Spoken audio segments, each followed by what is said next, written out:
दोस्तों आज हम देखने वाले हैं सीबीएसई का सैंपल पेपर नंबर 1। वो भी किसका? साइंस सब्जेक्ट का। ठीक है।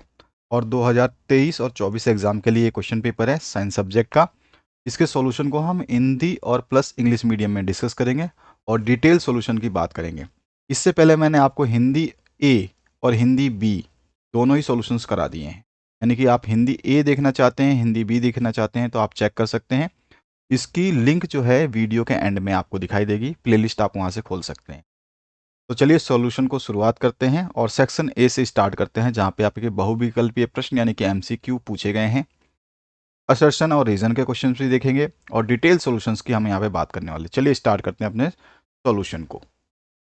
फर्स्ट क्वेश्चन दिया गया है आपसे, in an attempt to demonstrate electrical conductivity through an electrolyte, कोई सॉल्यूशन है, इलेक्ट्रोलाइट उसको बोला जाता है, कोई सॉल्यूशन। ठीक है। The following apparatus was set up, यहाँ पे एक एपरेटस सेटअप किया गया है, इसको आप चेक कर सकते हैं। इसको मैं समझा देता हूँ क्या सर्किट है। यहाँ पे एक आपको बीकर दिया गया है, आप देख सकते हैं बहुत सारे बीकर्स आपने देखे होंगे लैब्स में। इस बीकर में जो है NaOH का सॉल्यूशन जो है डाइल्यूट किया गया है, घोला गया है।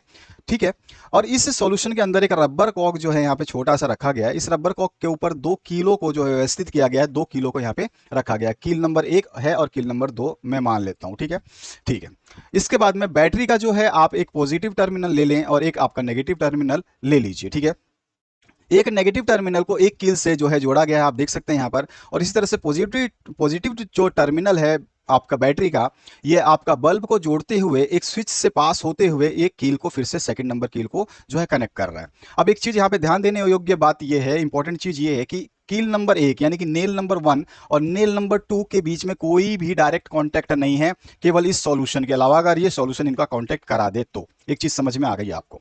यहाँ पे ये पूरा डायग्राम आपको समझ में आ गया। अगर मैं इस सर्किट को क्लोज करूंगा तो यहाँ से क्या करंट पास होगा? अगर करंट पास हुआ यानी कि इन दोनों का कनेक्शन आपस में बैठा तो ये क्या होगा? बल्ब जो हो जाएगा वो हो जाएगा ग्लो। ठीक है। अगर इसमें दोनों में यानी कि सोल्यूशन नहीं, जो NaOH है, इस सोल्यूशन ने अगर यहाँ पे आयंस पास नहीं किए तो यहाँ पे बल्ब जो है ग्लो नहीं होगा। अब हमारे पास जो है क्वेश्चंस क्या है, which among the following statement are correct. तो यहाँ पर देखिए फर्स्ट क्वेश्चन दिया गया है, bulb will not glow because electrolyte is not acidic. सबसे बड़ा जो है पहले क्वेश्चन पे हम जो है यहाँ पे पहले ऑप्शन पे ही हम अपने आप को सिद्ध कर देते हैं कि हमें क्या करना है। एक्चुअली देखिए, जब भी आपका कोई इलेक्ट्रोलाइट सोल्यूशन होगा, कोई भी सोल्यूशन होगा, ठीक है, इलेक्ट्रोलाइट आपका इलेक्ट्रोलाइट होगा, वो उस सोल्यूशन में अगर आपके आयंस जो हैं वो अगर प्रोड्यूस हो रहे हैं तो वो आयंस जो है इलेक्ट्रिसिटी को या कंडक्टिविटी को चार्ज करेंगे, कैरी करेंगे।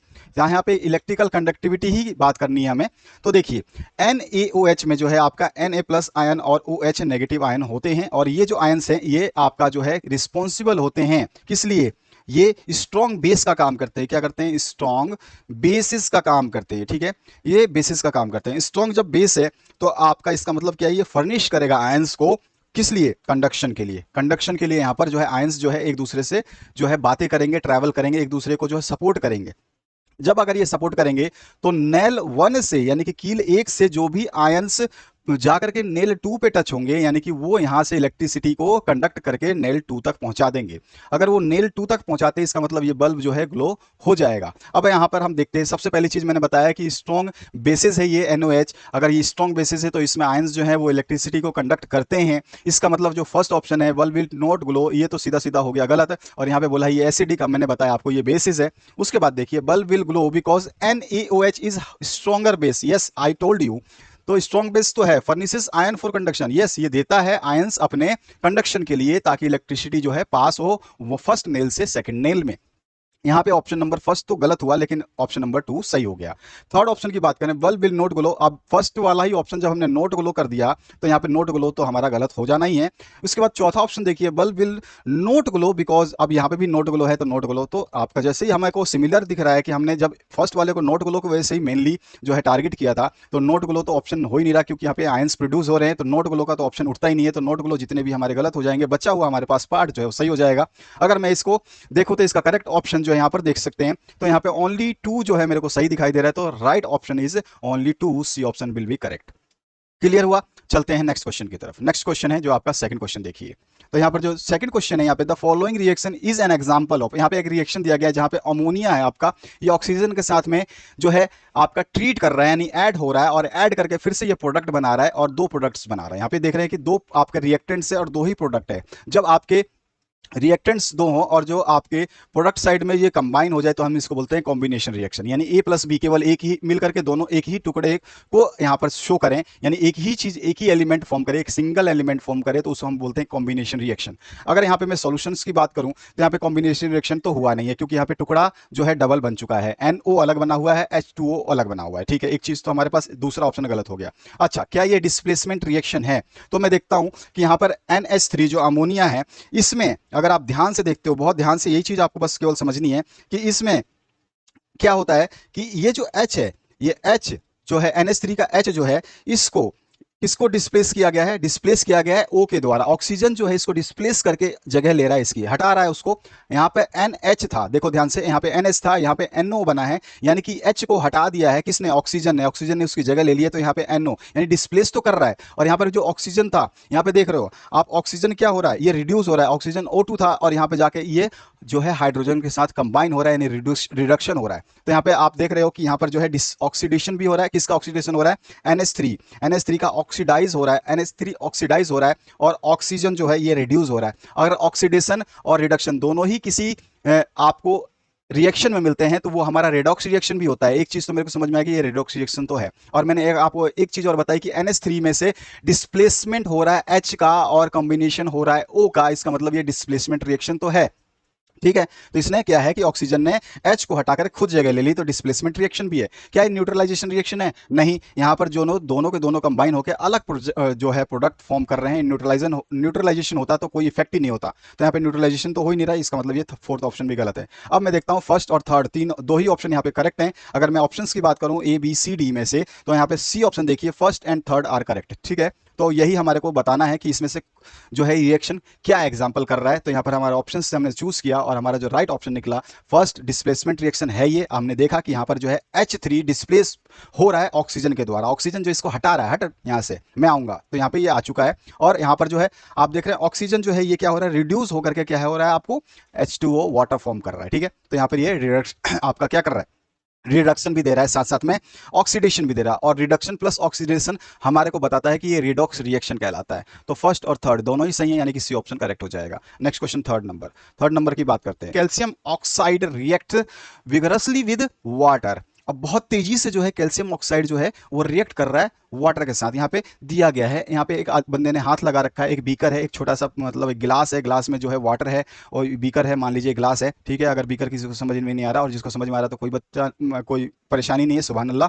और यहाँ पर जो है वाटर के अंदर कैल्शियम ऑक्साइड डाला गया है। अब यहाँ पे आपको क्या बोल रहा है? विच of the following is the incorrect observation. अब जो है ऑब्जर्वेशन आपको इनकरेक्ट बताना है, कि मतलब यहाँ पे प्रॉब्लम जो है इनकरेक्ट ऑब्जर्वेशन क्या है ये आपको साबित करना है। सिंपली आपको समझ में आ चुका है। सबसे पहले मैं इसको थोड़ा सा एक्सप्लेन करना चाहूंगा इन केमिकल टर्म्स, ताकि आप लोगों को समझ में आ पाए कि यहाँ पर जो है कैल्शियम ऑक्साइड जो है, यहाँ पर देखिए कैल्शियम ऑक्साइड है, ठीक है, और किसके साथ मिला हुआ है? वाटर के साथ में। तो अगर मैं कैल्शियम ऑक्साइड की बात करूँ तो सभी को कैल्शियम ऑक्साइड का फॉर्मूला पता होना चाहिए, ठीक है।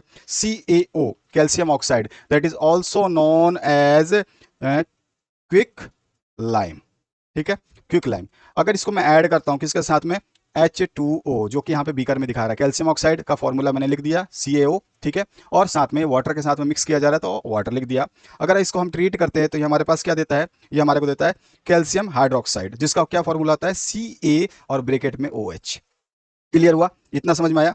अब ये OH होल ट्वाइस, क्योंकि हमारा रिएक्शन जो है उसको हम बैलेंस करके चलेंगे। और साथ ही साथ में क्या देता है? ये हीट जनरेट करता है। क्या कर रहा है? हीट जनरेट कर रहा है, हीट इवॉल्व कर रहा है। अब देखिए क्विकलाइम यानी कि आपका कैल्शियम ऑक्साइड वाटर के साथ ट्रीट करने पर हमारे को दे रहा है कैल्शियम हाइड्रोक्साइड, ठीक है, साथ ही साथ हीट। अब यहाँ पे देखिए विच of the following is incorrect observation. सबसे पहले it is an endothermic reaction.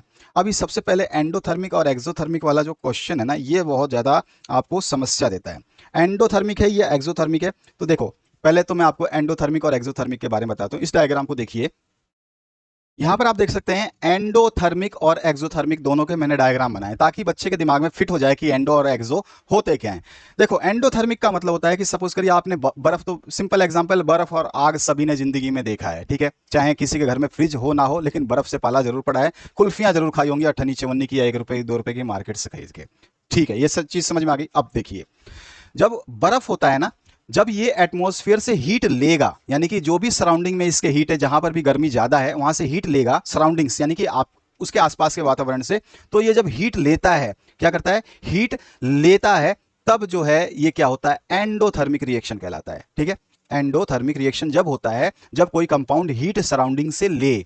अच्छा, एक्सोथर्मिक जो हमारा रिएक्शन क्या होता है, तो ऐसा रिएक्शन जिसको रिएक्ट करने के बाद में सराउंडिंग का ही टेम्परेचर बढ़ जाए, यानी कि वो खुद तो है ही गर्म और साथ साथ में जो बाहर उसके आसपास में दिख रहा ना आदमी, उसको भी गर्म कर दे या एनवायरनमेंट को गर्म कर दे। क्लियर हुआ? तो यहाँ पर ये चीज तो आपको समझ में आ गई कि एक हीट लेगा, तो जो चीज हीट लेगी वो एंडोथर्मिक होगी और जो हीट देगी वो एक्सोथर्मिक होगी। यहाँ पर एक चीज समझ में आ गई। अभी मैंने आपको यहाँ पे कुछ समझाया, यहाँ पे देखा आपने CaO क्विक लाइम है, इसको हमने वाटर के साथ मिक्स किया, इसने जो है कैल्शियम हाइड्रोक्साइड बनाया और साथ साथ में हीट दी, और हीट दी, हीट ली नहीं है, हीट क्या करिए, दी है। हीट अगर ये दे रहा है यानी कि आपको हाथ को क्या महसूस हो रहा है, हीट महसूस हो रहा है। Your hand is touching this beaker and feeling some kindness of hotness, यानी कि टेम्परेचर वो फील कर रहा है आपका हाथ के, यार ये बीकर सारा गर्म सा थोड़ा थोड़ा तो लग रहा है। तो इसका मतलब क्या है कि ये जो है हीट जो है क्या कर रहा है, ये बीकर से बाहर यानी कि एटमॉस्फेयर को दे रहा है, एटमॉस्फेयर को दे रहा है, तो इसका मतलब तो ये एक्सोथर्मिक रिएक्शन हो गया।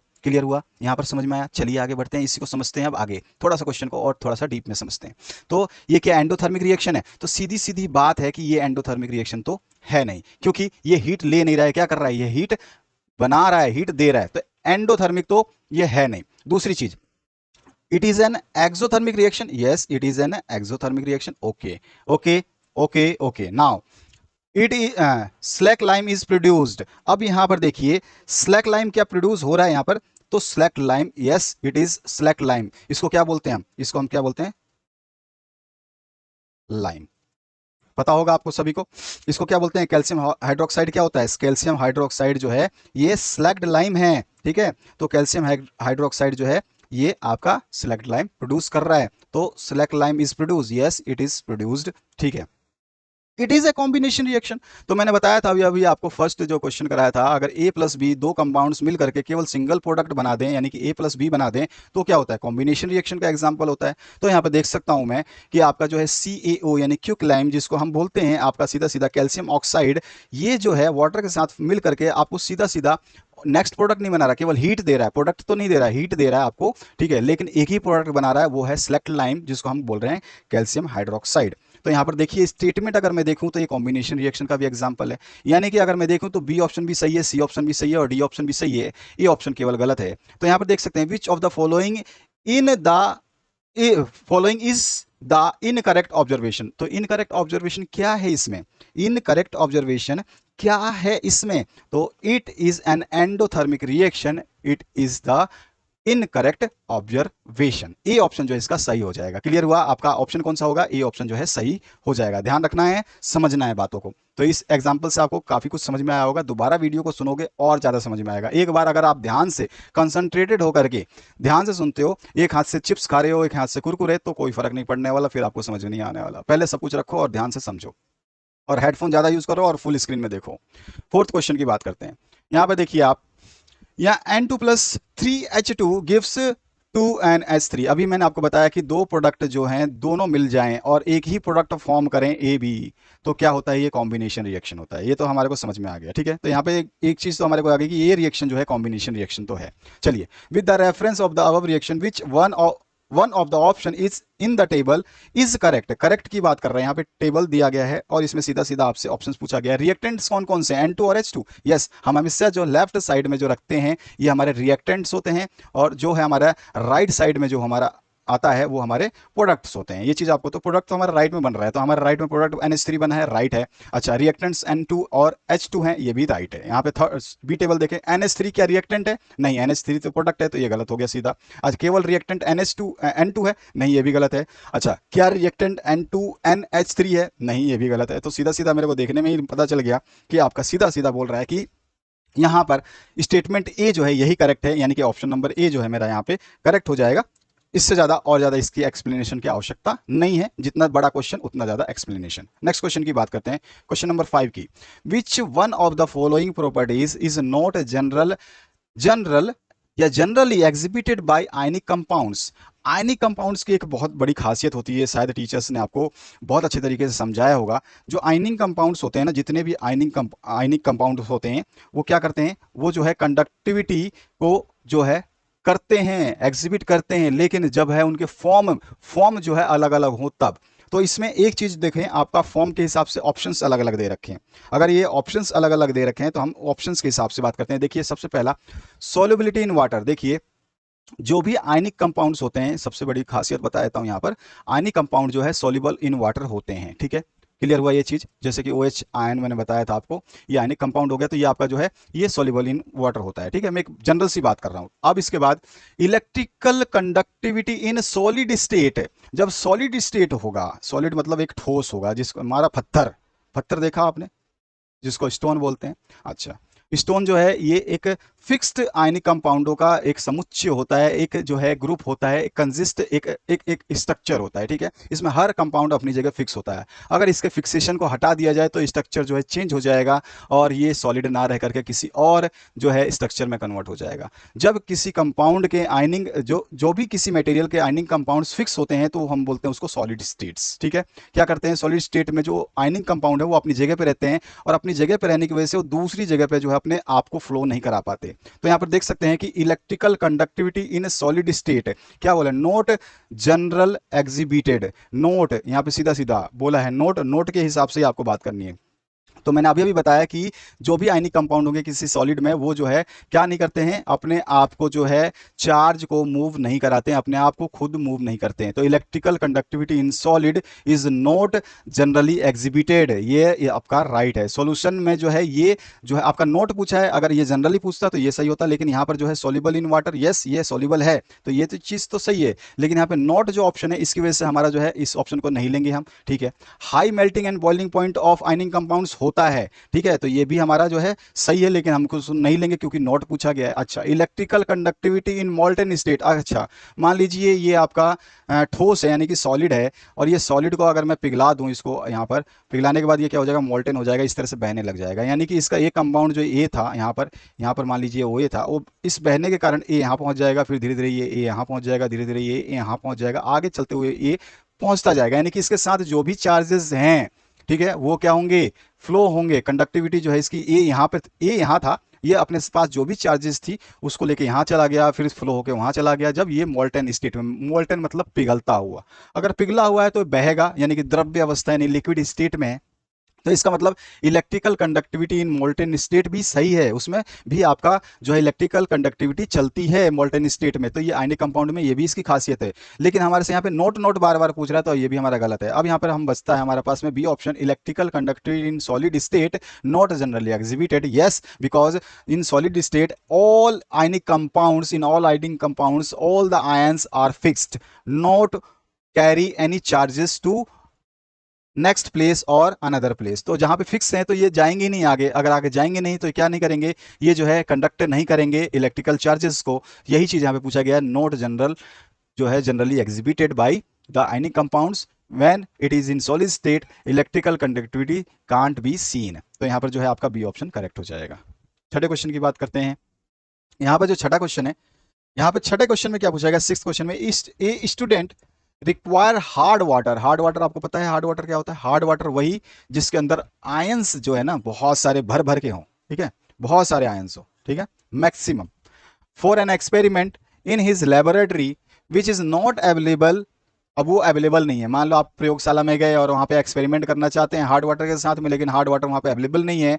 यहाँ पे बोल दिया इन द नेबरिंग एरिया, यानी कि जहां पर भी वो लैब है, लैब के अंदर जो है आसपास में जितने भी आपके केमिकल्स रखे हैं वहां पर कहीं भी हार्ड वाटर नहीं है। In the laboratory there are some salts, कुछ सॉल्ट्स हैं, और अभी अभी हमने इस चीजों को डिस्कस किया था, some salts which when dissolve in distilled water, अगर उन सॉल्ट्स को हम डिसॉल्व करें डिस्टिल्ड वाटर में, can convert into hard water, तो वो हार्ड वाटर बना देंगे। ठीक है, डिस्टिल्ड वाटर है लैब में ये नहीं बोला कि डिस्टिल वाटर नहीं है, इसने सीधा सीधा बोला कि उसको हार्ड वाटर चाहिए जो कि एक्सपेरिमेंट के लिए, लेकिन वो लेबोरेटरी में हार्ड वाटर फाइंड आउट नहीं कर पाया क्योंकि है नहीं।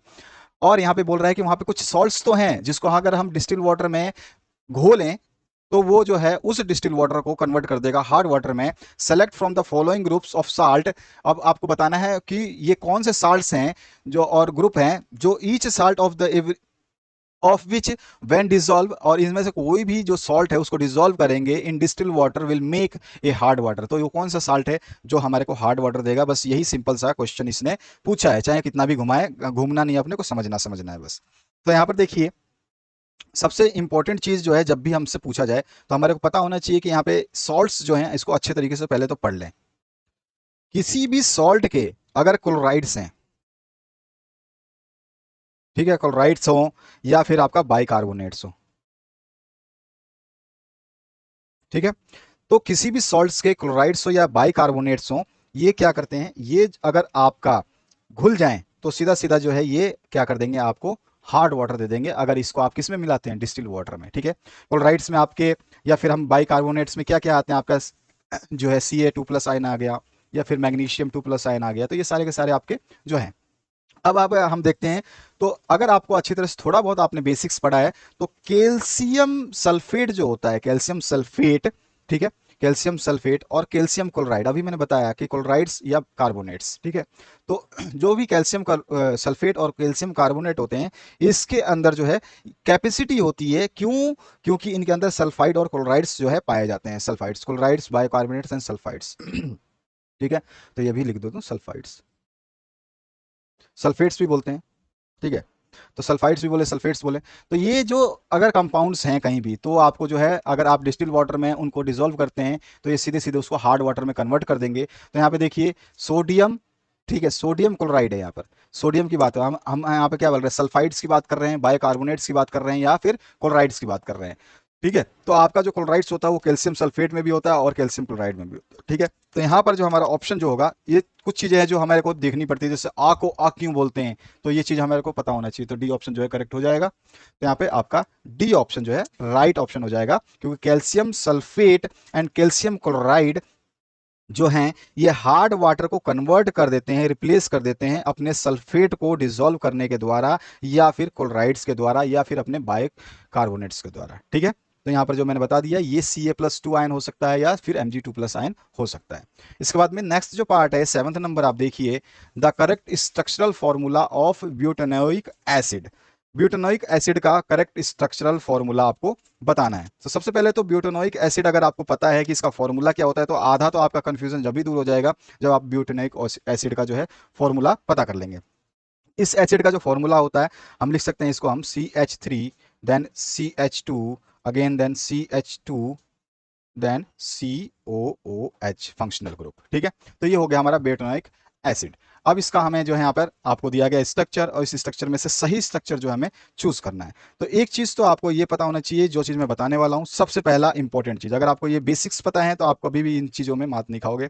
यहाँ पर जो चीज है आप देख रहे हो, आपको बोला क्या है, ब्यूटेनोइक, तो ब्यूटेनोइक को हम अगर हम लिखें कि इसको हम जब भी हम बेसिक सीखते हैं तो हमारे को जो भी अम्ल होते हैं या जो भी हमारे को एसिड्स दिए गए हैं, इसका हमें टुकड़े यानी कि किस चीज से मिलकर बना ये हमें पता होना चाहिए। तो हम ब्यूटेनोइक को जो हम but plus ane plus oic, तो अब ब्यूटेनोइक जो है but plus ane plus oic से बना हुआ है। ब्यूट जो होता है, ब्यूट का मतलब हो गया कि आपका, इसका मतलब हो गया 4 कार्बन्स, पहली चीज। अच्छा, एन जो है ये बोलता है सिंगल बॉन्ड।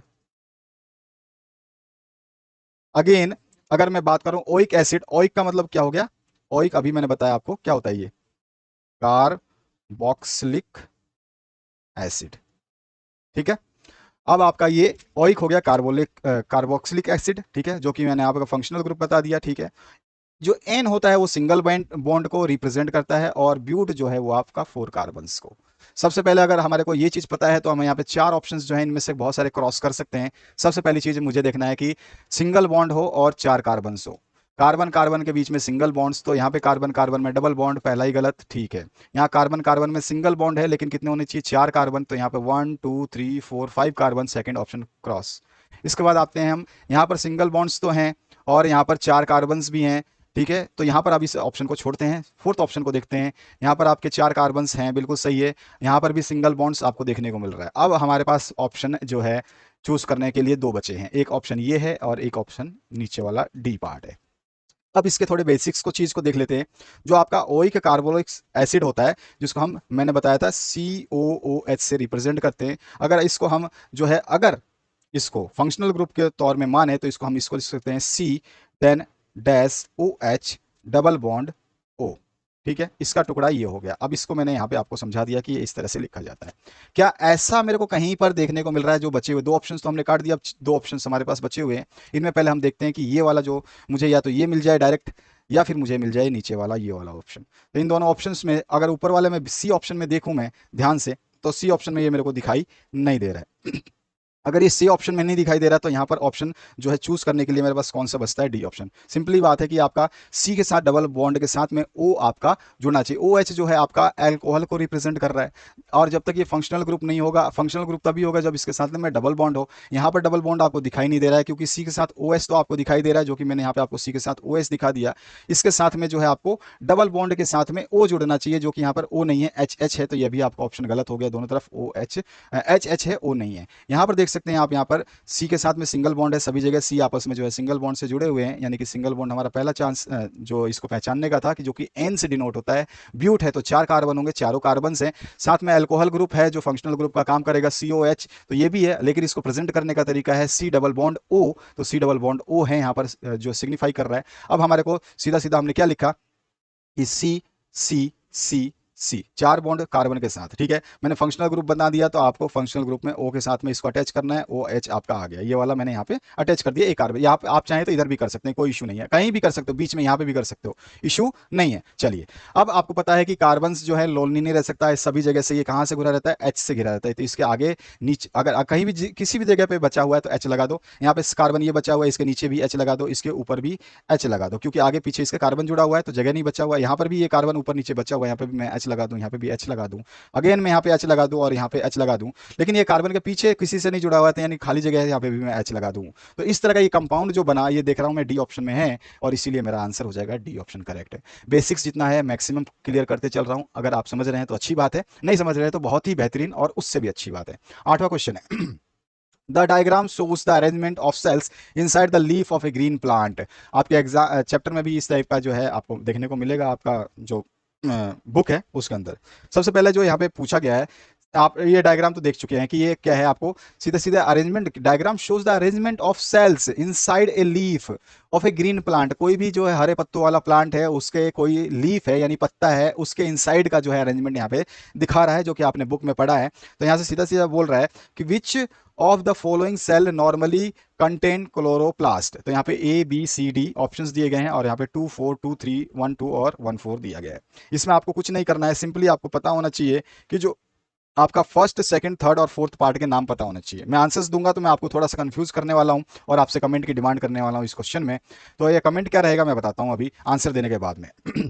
देखिए, सबसे पहला जो है आपको देखना है कि मेसोफिल जो होता है आपका वो कौन सा होता है। तो मेसोफिल अगर आपने इस डायग्राम को पढ़ा है तो ये सेकंड पार्ट जो है ये आपका मेसोफिल होता है। ठीक है, तो इसको मैं अगर सिंपली लिख दूं तो ये हो गया आपका मेसोफिल।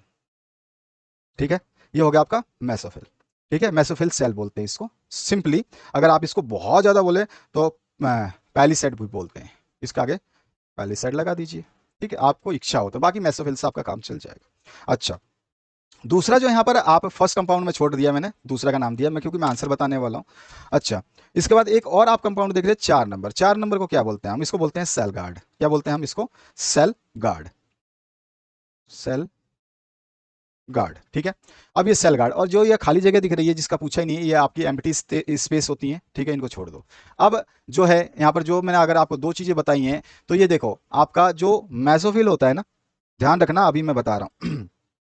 सेकंड नंबर जो है आपका मेसोफिल सेल, और फोर्थ नंबर जो है आपका सेल गार्ड, ये दोनों ही कंटेन करते हैं क्लोरोप्लास्ट को। Then that absorbs the sunlight, ये एब्जॉर्ब करते हैं सनलाइट को। और उसके बाद में जो है ये जो पैलिसेड जो मैंने आपको बताया, ये पैलिसेड जिसको मेसोफिल बोल रहे हैं हम, ये पैलिसेड और इसके साथ में सेल गार्ड जो है, ये दोनों मिलकर के एब्जॉर्ब करते हैं मैक्सिमम जितने भी सनलाइट है उसको, और जिसके द्वारा ये फोटोसिंथेसिस करके पौधों का भोजन बनाते हैं, मेकिंग फूड का काम करते हैं। तो ये दो चीज़ आपको समझ में आ गई। आंसर अगर मैं देखूं, विच of the following is normally contain chloroplast, अभी मैंने आपको बताया कि सेल गार्ड क्लोरोप्लास्ट कंटेन करता है, और जो है मैसोफिल जिसको आप पैलिसेड बोल दें, ये आपका क्लोरोप्लास्ट को कंटेन करता है, और ये दोनों ही मिलकर के सनलाइट जो होती है वो आपका जो है सबसे ज़्यादा एब्जॉर्ब करके जो है अपना फूड जो है वो बनाते हैं। ठीक है, ये फूड बनाते हैं, ठीक है, ये बनाने के लिए मजबूर करते हैं या मदद करते हैं। अब मैंने अगर आपको आंसर बता दिया है कि सेकंड और फोर्थ है, तो इसके हिसाब से option number A he correct हो गया। ये चीज़ तो आपको समझ में आ गई। अच्छा, मैंने फर्स्ट और थर्ड का नाम क्यों नहीं बताया, कुछ नहीं एक्सप्लेन क्यों नहीं किया, तो मैं चाहता हूं इस कमेंट सेक्शन में मुझे बताइए फर्स्ट पार्ट का नाम क्या है और सेकंड थर्ड पार्ट का नाम क्या है। अगर आपने बुक पढ़ी है या अभी पढ़ना स्टार्ट कर चुके होंगे तो मैं आपसे उम्मीद करूंगा कि आप मुझे फर्स्ट और थर्ड पार्ट का नाम, फर्स्ट और थर्ड इस तरह से लिख करके क्वेश्चन नंबर 8 जो है आप लिख सकते हैं कमेंट सेक्शन में, और मुझे बता सकते हैं कि ये आपका आंसर है। ठीक है, इससे आपकी नॉलेज चेक हो जाएगी और साथ साथ में मुझे भी खुशी होगी कि बच्चे थोड़ा सा पढ़ने में इंटरेस्टेड हो चुके हैं। 9th क्वेश्चन इजी, बड़ा बेहतरीन क्वेश्चन, सिंपल क्वेश्चन। तो identify the microorganism whose nutrition type is shown below. Nutrition type shown below, यहाँ पे देख सकते हो आप, ये इस डायग्राम को ये देख सकते हो। ये बच्चे रट लेते हैं इस टाइप के डायग्राम को। तो ये डायग्राम है क्या एक्चुअली, तो सभी को पता है कि ये डायग्राम भैया अमीबा का है। किसका है ये, अमीबा का है। क्लियर हुआ ना, सभी को पता है कि ये जो डायग्राम है ये अमीबा का है। चलिए अब यहाँ पर जो है सीधा सीधा हम क्या कहते हैं, टाइप ऑफ तो यहाँ पे आपको आइडेंटिफाई करना है माइक्रो ऑर्गेनिज्म को। तो मैंने अमीबा बता दिया तो आप अमीबा तो बोल ही दोगे। चलो मैं आपको एक साथ साथ में एक चीज और बता देता हूं। The mode of nutrition in amoeba is known as holozoic. Holozoic, ठीक है, अगर आपको याद नहीं है तो याद कर लो। होलोजोइक के नाम से जो है इसको जाना जाता है, होलोजोइक न्यूट्रिशन बोलते हैं। अगर क्वेश्चन पूछ लेता है सीधा सीधा कौन सा मोड जो है फॉलो होता है अमीबा में न्यूट्रिशन के लिए, तो होलोजोइक न्यूट्रिशन जो है फॉलो करता है अमीबा। ठीक है, अच्छा, इसके अलावा जो है इसके अंदर ये होलोजोइक न्यूट्रिशन क्या करता है, तो इसके अंदर जो है आपका इंजेशन भी होता है। क्या होता है, इंजेशन भी होता है, आपका इंजेशन भी होता है। ठीक है, और उसके अलावा अगर मैं इन सॉरी एस लगा, इंजेशन भी होता है, उसके अलावा जो है डाइजेशन भी होता है। उसके अलावा इजेशन भी होता है। ठीक है, तो यहाँ पे इंजेशन भी होता है, डाइजेशन भी होता है और इजेशन भी होता है।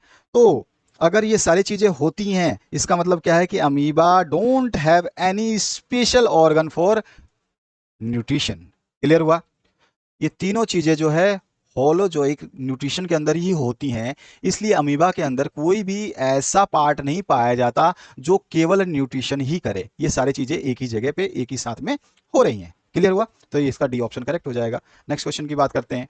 10th नंबर देखिए, यहाँ पे structure present in cell which is responsible for determination of sex of a body. ये मतलब हजारों लाखों बार तो मैंने क्वेश्चन बड़े प्यार से समझाया है यार। चलो कोई नहीं, आपको पता भी होना चाहिए और मैं आंसर दूंगा उससे पहले आप सभी को पता है कि इसका आंसर हो जाएगा chromosomes. The chromosomes, only the chromosomes in human body are responsible for the sex of a baby, whether a woman contains only XX chromosome where a man contains X and Y chromosomes. When only similar type of chromosome combines with each other, it will give the baby girl, and if they combines with different type of chromosomes with each other, then it's a baby boy. Okay, तो यहाँ पर simple सा अगर हम बात करें तो women के पास दोनों ही, उनके पास जो भी होता है वो एक्स एक्स ही होता है। मेल के पास जो है एक्स और वाई होता है। अब यहाँ पे एक बहुत चीज मैं आपको बता दूं, थोड़ी अंधविश्वासी दुनिया है चल रही है। कई दुनिया क्या है कि लेके जा रही है कि चलो मेरे बेटा हो जाए, बेटी हो रही है। देखो समस्या यहाँ पर है, ये केमिकल क्रोमोसोम जो है केमिकल कंपाउंड है, डीएनए वगैरह आरएनए से संबंधित चीजें हैं, आप जानते हो जहां तक आपने बायोलॉजी थोड़ी सी पढ़ी है। तो यहाँ पर जो एक्स एक्स है ना, ये महिलाओं के अंदर है। महिला जो है यानी कि स्त्री जो है, स्त्री ही गुण रखती है और स्त्री ही स्त्री को ही जन्म जो है देने का ज्यादा क्षमता रखती है। ठीक है। लेकिन उसकी क्षमता में भागीदार जो है वो मेल होता है, जिसके पास दोनों ही गुण होते हैं। वो एक स्त्री को भी उत्पन्न करने की क्षमता रखता है, यानी कि अपना सहयोग दे सकता है, और वो अपने पुरुष को भी उत्पन्न करने की क्षमता का सहयोग दे सकता है। स्त्री के पास केवल चांस है कि वो एक्स ही क्रोमोसोम देगी, चाहे वो किसी भी हालत में दे, उसके पास है ही एक्स, तो उसके अलावा वो दे नहीं सकती। लेकिन मेल के पास एक्स और वाई दोनों है। अगर मेल का स्पर्म जा करके फ्यूज होता है वुमेन के किसी भी एक्स से, अगर वो एक्स ही है और एक्स से एक्स कंबाइन हो गया, यानी कि सिमिलर जो है चार्जेस होंगे, तो आपका जो है वो हो जाएगा गर्ल। और अगर आपका डिफरेंट चार्जेस होंगे तो वो हो जाएगा बॉय। ठीक है। तो ये होता है आपका सेक्स का बारे में। बाकी हम थोड़ा सा आगे जब करेंगे इसके क्वेश्चंस को और डिस्कस, तो आगे आने वाले क्वेश्चंस में हम इसके बारे में और डिस्कस करेंगे। तो यहाँ पे हमारे समझ में आ गया कि क्रोमोसोम जो है इसके लिए रिस्पॉन्सिबल होते हैं।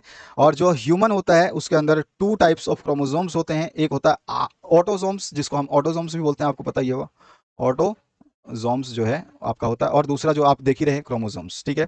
तो ऑटोजोम्स एंड दूसरा है सेक्स क्रोमोसोम्स। तो आप ये सेक्स क्रोमोसोम्स जो है आपका एक्स वाई होता है। ठीक है। ऑटोजोम्स तो आपको बताया होगा टीचर ने थोड़ा बहुत। ऑटोजोम्स की यहाँ बात नहीं हो रही, इसलिए मैं इसको डिस्कस नहीं करूंगा। आगे बढ़ते हैं नेक्स्ट क्वेश्चन की तरफ। नेक्स्ट जो क्वेश्चन है उसको देखिए। What is the correct direction of flow of electrical impulses? अब यहाँ पे बहुत एक छोटा सा वर्ड दिया, इलेक्ट्रिकल इम्पल्स फ्लो होने का करेक्ट डायरेक्शन क्या है। यहाँ पे डायग्राम तो दिया हुआ है, लेकिन ये डायग्राम हमारे समझ में, आपके समझ में जब तक नहीं आएगा, जब तक मैं इस डायग्राम के पूरे कंपोनेंट को समझता नहीं हूँ कि एक्चुअली ये एरो बताना क्या चाहता है। तो सबसे पहले यहाँ पर इस डायग्राम को थोड़ा सा मैं एनलार्ज करते हुए आपको थोड़ा सा डिस्कस करके एक चीज बताना चाहता हूँ। इसको ऑब्जर्व करिए। अब इस डायग्राम को समझते हैं ताकि आपको थोड़ा न्यूरॉन समझ में आ जाए, ताकि आपका बेसिक्स जो है पूरा जीरो हो जाए। और जीरो होने के बाद मतलब आप बादशाह हो जाते हो। बेसिक जीरो का मतलब होता है कि आपका बेसिक बिल्कुल मजबूत होना चाहिए। ठीक है ना। तो देखिए, सबसे पहले तो इलेक्ट्रिकल इंपल्स की बात करूं, तो अगर इलेक्ट्रिकल इंपल्स को मैं सिंपली डिफाइन करूं तो क्या होता है, ये एक वेव होती है। ठीक है। ये वेव होती हैं जो डिस्टरबेंस के द्वारा जो है ये पास होती हैं पूरे न्यूरॉन से। ठीक है। इस पूरे न्यूरॉन से पास होती हुई आगे बढ़ती रहती हैं। बस ये पूरे लेंथ को जो है कवर करती हुई, जैसे नहीं वो एक आप देखते हो कि यहाँ से किसी तार में हमने तार जोड़ा और एक जगह से जो है सप्लाई दी, और वो तार के थ्रू जो है सपोज करिए यहाँ पे हमने सप्लाई दिया, और ये तार के द्वारा जो है सप्लाई ये धीरे धीरे यहाँ पर इस एंड तक भी पहुंच जाती है। या फिर लोहे की रॉड जो है उसको हम यहाँ से हीट दे रहे हैं, जब भी हम हीट दे रहे हैं तो लोहे की गर्म रॉड धीरे धीरे धीरे धीरे गर्म होते होते होते होते होते होते होते होते एंड तक भी गर्म हो जाती है। कई बार आपने देखा होगा कि पलटा जो आप किचन में काम करते हैं, कभी किसी लेडीज ने या फिर जो गृहिणी है उनके साथ किसी ने काम किया हो, बेटे ने या बेटियों ने, तो जो पलटा होता है वो पहले तो स्टार्टिंग में गर्म नहीं होता, लेकिन जैसे जैसे सब्जी को ज़्यादा टाइम होता है और जैसे जैसे आप ज़्यादा देर तक चलाते हो तो उस पलटे की महसूस जो आप जहाँ से हैंडल पकड़ते हो वहाँ तक उसकी गर्माहट पहुँच जाती है। तो यही चीज़ होती है कि चार्जेस जो है फ्लो होते हैं। तो यहाँ पर वही है कि ये इलेक्ट्रिकल वेव्स होते हैं न्यूरॉन में, जो हमारे को सेंस कराने के लिए जो है मूव करते हैं। ठीक है। ये चीज़ हो गया इम्पल्स। ठीक है। ये चीज तो बिल्कुल सिंपल सी है, जो एंटायर लेंथ से जो है क्रॉस होके जाते रहते हैं। ये चीज समझ में आ गई। चलिए, अब न्यूरॉन तो आपने देख लिया, लेकिन इसके पार्ट्स के बारे में आपको अगर पता नहीं है तो फिर इस क्वेश्चन का आंसर देना भी इतना आसान नहीं होगा। सबसे पहले एक चीज हम बता दें आपको कि यहाँ पर जो है न्यूरॉन के जो सेंटर होता है, इसको हम जानते हो, आप क्या बोलते हैं, न्यूक्लियस बोलते हैं। सभी को पता होगा न्यूक्लियस बोलते हैं इसको। क्लियर हुआ। अच्छा, इसके बाद में जो है आप जो ये जो देख रहे हैं झाड़ी जैसी, ये जो जो इस तरह से झाड़ी जैसी निकली हुई है ना, ये बाहर ये तीरें निकल रही हैं, आप देख रहे हैं, अच्छी तरह से देख रहे हैं, आपको दिखाई दे रहा होगा। मैंने डायग्राम थोड़ा बड़ा ही कर रखा है, और जरूरत होगी तो बड़ा बाद में भी कर दूंगा। ये जो आप देख रहे हैं वी वी कलर के, वी टाइप में शेप दिखा रहा है मैंने रेड कलर से, इसको हम बोलते हैं डेंड्राइट्स। ठीक है ना। तो इसको हम क्या बोलते हैं, डेंड्राइट्स। ठीक है। अब इसको हम बोलते हैं डेंड्राइट्स। इसके अलावा जो यहाँ पे न्यूक्लियस है, ये न्यूक्लियस व एंटायर जो बॉडी है, इसको हम बोलते हैं, इसको जो इस पूरे जो यहाँ पर आप देख रहे हैं इस पूरे जो जगह को बोलते हैं, इसको साइटोन भी बोलते हैं हम। क्या बोलते हैं, साइटोन भी बोलते हैं। या फिर हम बोल सकते हैं इसको सिंपलेस्ट वर्ड में जिसको याद नहीं हो उसको बोल सकता है सेल बॉडी। Cell body. यहां तक क्लियर हुआ। आगे जो इसमें नेक्स्ट पार्ट है वो क्या है आपका, मैं सारी चीजें बताऊंगा आपको। नेक्स्ट पार्ट जो है आप देख रहे हैं, ये जो आप पूरा का पूरा देख रहे हैं, यहां से लेकर के ये पूरा स्ट्रक्चर जो इस तरह से ये जा रहा है, जो ये छोटा सा स्ट्रक्चर ये जा रहा है, ये कंटिन्यूअस जो स्ट्रक्चर है, ये इसको बोलते हैं हम एक्सॉन। इसके अलावा अगर हम ये एक्सोन से जाकर के यहाँ पर आप देख रहे हैं फिर से ये उसी तरह से जो आप देख रहे हैं डेंड्राइट से, इसी तरह का भी आपको यहाँ पर छवि देखने को मिल रही है, चित्र देखने को मिल रहा है। पूंछ जैसी बन रही है, और इस पूंछ को जो हम बोलते हैं इसको बोलते हैं नर्व एंडिंग।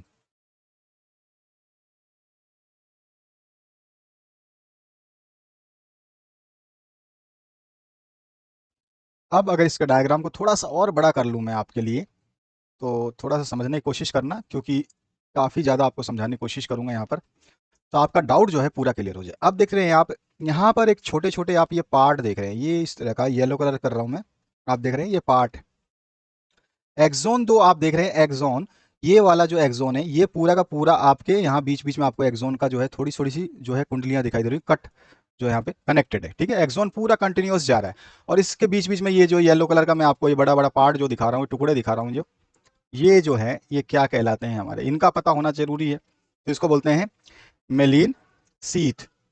तो अगर मैं इसका नाम लिखना चाहूँ तो ये होता है आपका सीथ, ठीक है। तो ये होता है आपका मेलिन सीथ। अब यहां पर हमारा जो फ्लो है वो कैसा होता है, इस चीज को हम समझ लेते हैं। इस डायग्राम को छोटा कर देता हूं मैं,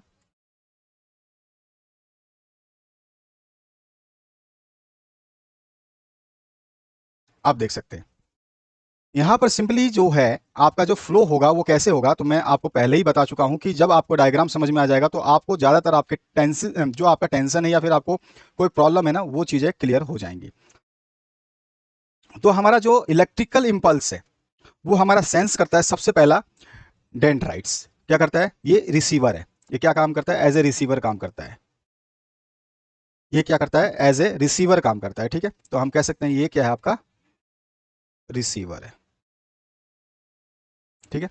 डेंड्राइट जो भी है आपका, ये रिसीव करता है जो भी इलेक्ट्रिकल इंपल्सेस आएंगे हमारे न्यूरॉन में, उसको रिसीव करेगा। रिसीव करके ये देता है आपके साइटोन को, जिसको हम सेल बॉडी बोलते हैं, जो कि हमारा न्यूक्लियस होता है, ठीक है। इस सेल बॉडी को ये ट्रांसफर करता है, और सेल बॉडी जो है ये एक्सोन को दे देती है। एक्सोन क्या करता है, इसको लेकर के आगे की तरफ जो है मूव करवाता है। तो इस तरह से अगर मैं इसका सीधा सीधा मैं बोलूं कि हमारी जो इलेक्ट्रिकल इंपल्सेस हैं, सबसे पहले हमारे पास, मैं शॉर्ट फॉर्म में लिख रहा हूं, डेंड्राइट से पास होते हुए, जो हमारा डेंड्राइट्स है इससे पास होते हुए नेक्स्ट जो हमारे जाती है, वो जाती है हमारे सेल बॉडी पे, ठीक है। सेल बॉडी से, जो कि मैंने आपको बताया साइटोन जिसको बोलते हैं, सेल बॉडी से ये जाती है हमारी एक्सोन को, ठीक है। एक्सोन जो है इसको कंटिन्यूस देख रहे हैं, एक्सोन जो है यहाँ पर आप एंड तक देख रहे हैं, ये कनेक्टेड है और फिर जाके ब्रांचेस में डिवाइड हो रहा है। एक्सोन से ये जाती है एंड में हमारे नर्व सिस्टम की तरफ, जो नर्व एंडिंग है वो नर्व एंडिंग की तरफ जाती है। तो ये हुआ हमारा इसका फ्लो। लेकिन यहाँ पे जो क्वेश्चन है थोड़ा सा आप देख रहे हैं अलग दिया गया है। यहाँ पे दो दो न्यूरॉन दे दिए आपको साथ साथ में, A B C D options देख रहे हैं। यहाँ पे डबल डबल न्यूरॉन्स हैं, एरोज आपको अलग अलग देखने को मिल रहे हैं। तो यहाँ पर अगर एक चीज आपको मैं बात करूं, तो आप एक चीज समझ चुके होंगे यहाँ पर इन ऑप्शंस के थ्रू, कि आपको जब भी इस तरह का क्वेश्चन आए तो आपका अगर बेसिक पता है तो आप आसानी से उसको सॉल्व कर सकते हैं। अब इस डबल न्यूरॉन को हमें बनाना होगा, ताकि डबल न्यूरॉन से हम इसको समझ पाए कि हमारा जो आंसर होगा वो क्या राइट होने वाला है।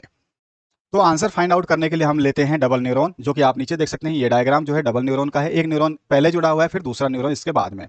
ये आपका फर्स्ट है, उसके बाद में यहाँ पे सेकंड आपको देखने को मिल रहा है। लेकिन आपको मैंने पहले बता दिया है कि आपका सबसे पहला जो है डेंड्राइट होगा, वो आपका रिसीव करेगा, रिसीव करके वो देगा आपके सेल के न्यूक्लियस में, और न्यूक्लियस जो है, सेल न्यूक्लियस जो है वो एक्सोन को पास करेगा, और एक्सोन जो है वो आकर के नर्व एंडिंग तक पहुंचा देगा इसको, ठीक है। एक्सोन जो है नर्व एंडिंग तक फैला हुआ है। ये चीज क्लियर हुई। तो अगर मैं यहां पर देखूं आपके फर्स्ट और सेकंड न्यूरॉन जो है ये कनेक्टेड कैसे होंगे, तो आप देख सकते हैं कि आपका जो है ये डेंड्रॉइड्स जो है ये आपके ये होते हैं, आपके जो ये खुली हुई श्रृंखला है, ये आपका डेंड्राइट्स हैं। और डेंड्राइट से ये आपका न्यूक्लियस में आएगा, न्यूक्लियस में आएगा, न्यूक्लियस को जो हम बोलते हैं साइटोन, यानी कि सेल बॉडी, सेल बॉडी से ये जा रहा है आपका यहाँ से इस तरह से पास होते हुए एक्सोन के थ्रू, और लास्ट में जो है यहाँ पर ये आपका जो है, आप इस तरह से स्ट्रक्चर देख रहे हैं, जो ये आपका एंड वाला स्ट्रक्चर है, यहाँ पे ये कह सकते हैं पूंछ जो बनी हुई है, इस तरह के स्ट्रक्चर में पहुंचता है, जिसको हम बोलते हैं नर्व एंड। नर्व एंड से फिर से सिग्नल्स जो हैं इसको लेने हैं। जब ये फिर से सिग्नल लेगा तो यहाँ पर जो सिग्नल्स हैं ये जंप करके फिर से डेंड्राइट्स पे, नेक्स्ट वाले जो न्यूरॉन है इसके डेंड्राइट्स पे पहुंच जाएंगे, और इस डेंड्राइट से फिर से ये न्यूक्लियस पे जाएगा, न्यूक्लियस से फिर एक्सोन पे जाएगा, और एक्सोन से फिर ये नर्व एंड पे पहुंच जाएंगे। तो इस तरह की ये श्रृंखला बन गई। अच्छा, जब आप देख रहे हैं कि ये दोनों के दोनों जो है ये कनेक्टेड बिल्कुल, मतलब आपस में जीरो जीरो कनेक्टेड नहीं होते हैं, इनमें थोड़ा सा गैप होता है, तभी जाके जो इसमें आपके इंपल्सेज हैं, ये जो इलेक्ट्रिकल इंपल्सेज हैं, यहाँ से ये जंप मारकर जो है दूसरे न्यूरॉन पे पहुंचते हैं। इसलिए हमने यहाँ पे दो न्यूरॉन्स का डायग्राम आपको शो किया। इस डायग्राम को थोड़ा सा और बड़ा कर दूं, तो यहाँ पे आप देख रहे हैं कि दो न्यूरॉन्स हैं। तो यहाँ से ये न्यूरॉन्स से जो आपका नर्व एंडिंग है, यहाँ से ये क्रॉस करके, यानी कि जंप करके आपका अगले वाले पार्ट पे यानी कि सीधे सीधे डेंड्राइट पे जाता है और डेंड्राइट से न्यूक्लियस और न्यूक्लियस से आपका एक्सोन और एक्सोन से नर्व एंड पे फिर से चला जाता है।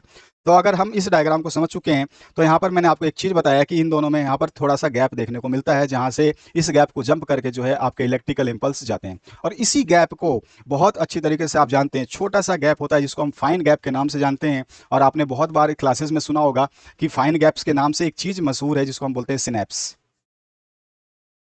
सिनेप्स, ठीक है। तो सिनेप्स जो होता है इसी जगह को बोलते हैं, जो ये खाली जगह है इसी जो है माइनर सी जगह को या फिर बोलते हैं फाइन गैप को सिनेप्स बोला जाता है, ठीक है। तो ये सिनेप्स तो आपको समझ में आ गया। तो ये आपका सिनेप्स जो है ये चीज़ सिनेप्स होती है। अब आपको ये डायग्राम से एक चीज़ समझ में आ गई होगी कि आपका जो न्यूरॉन है वो किस तरह से काम करने वाला है।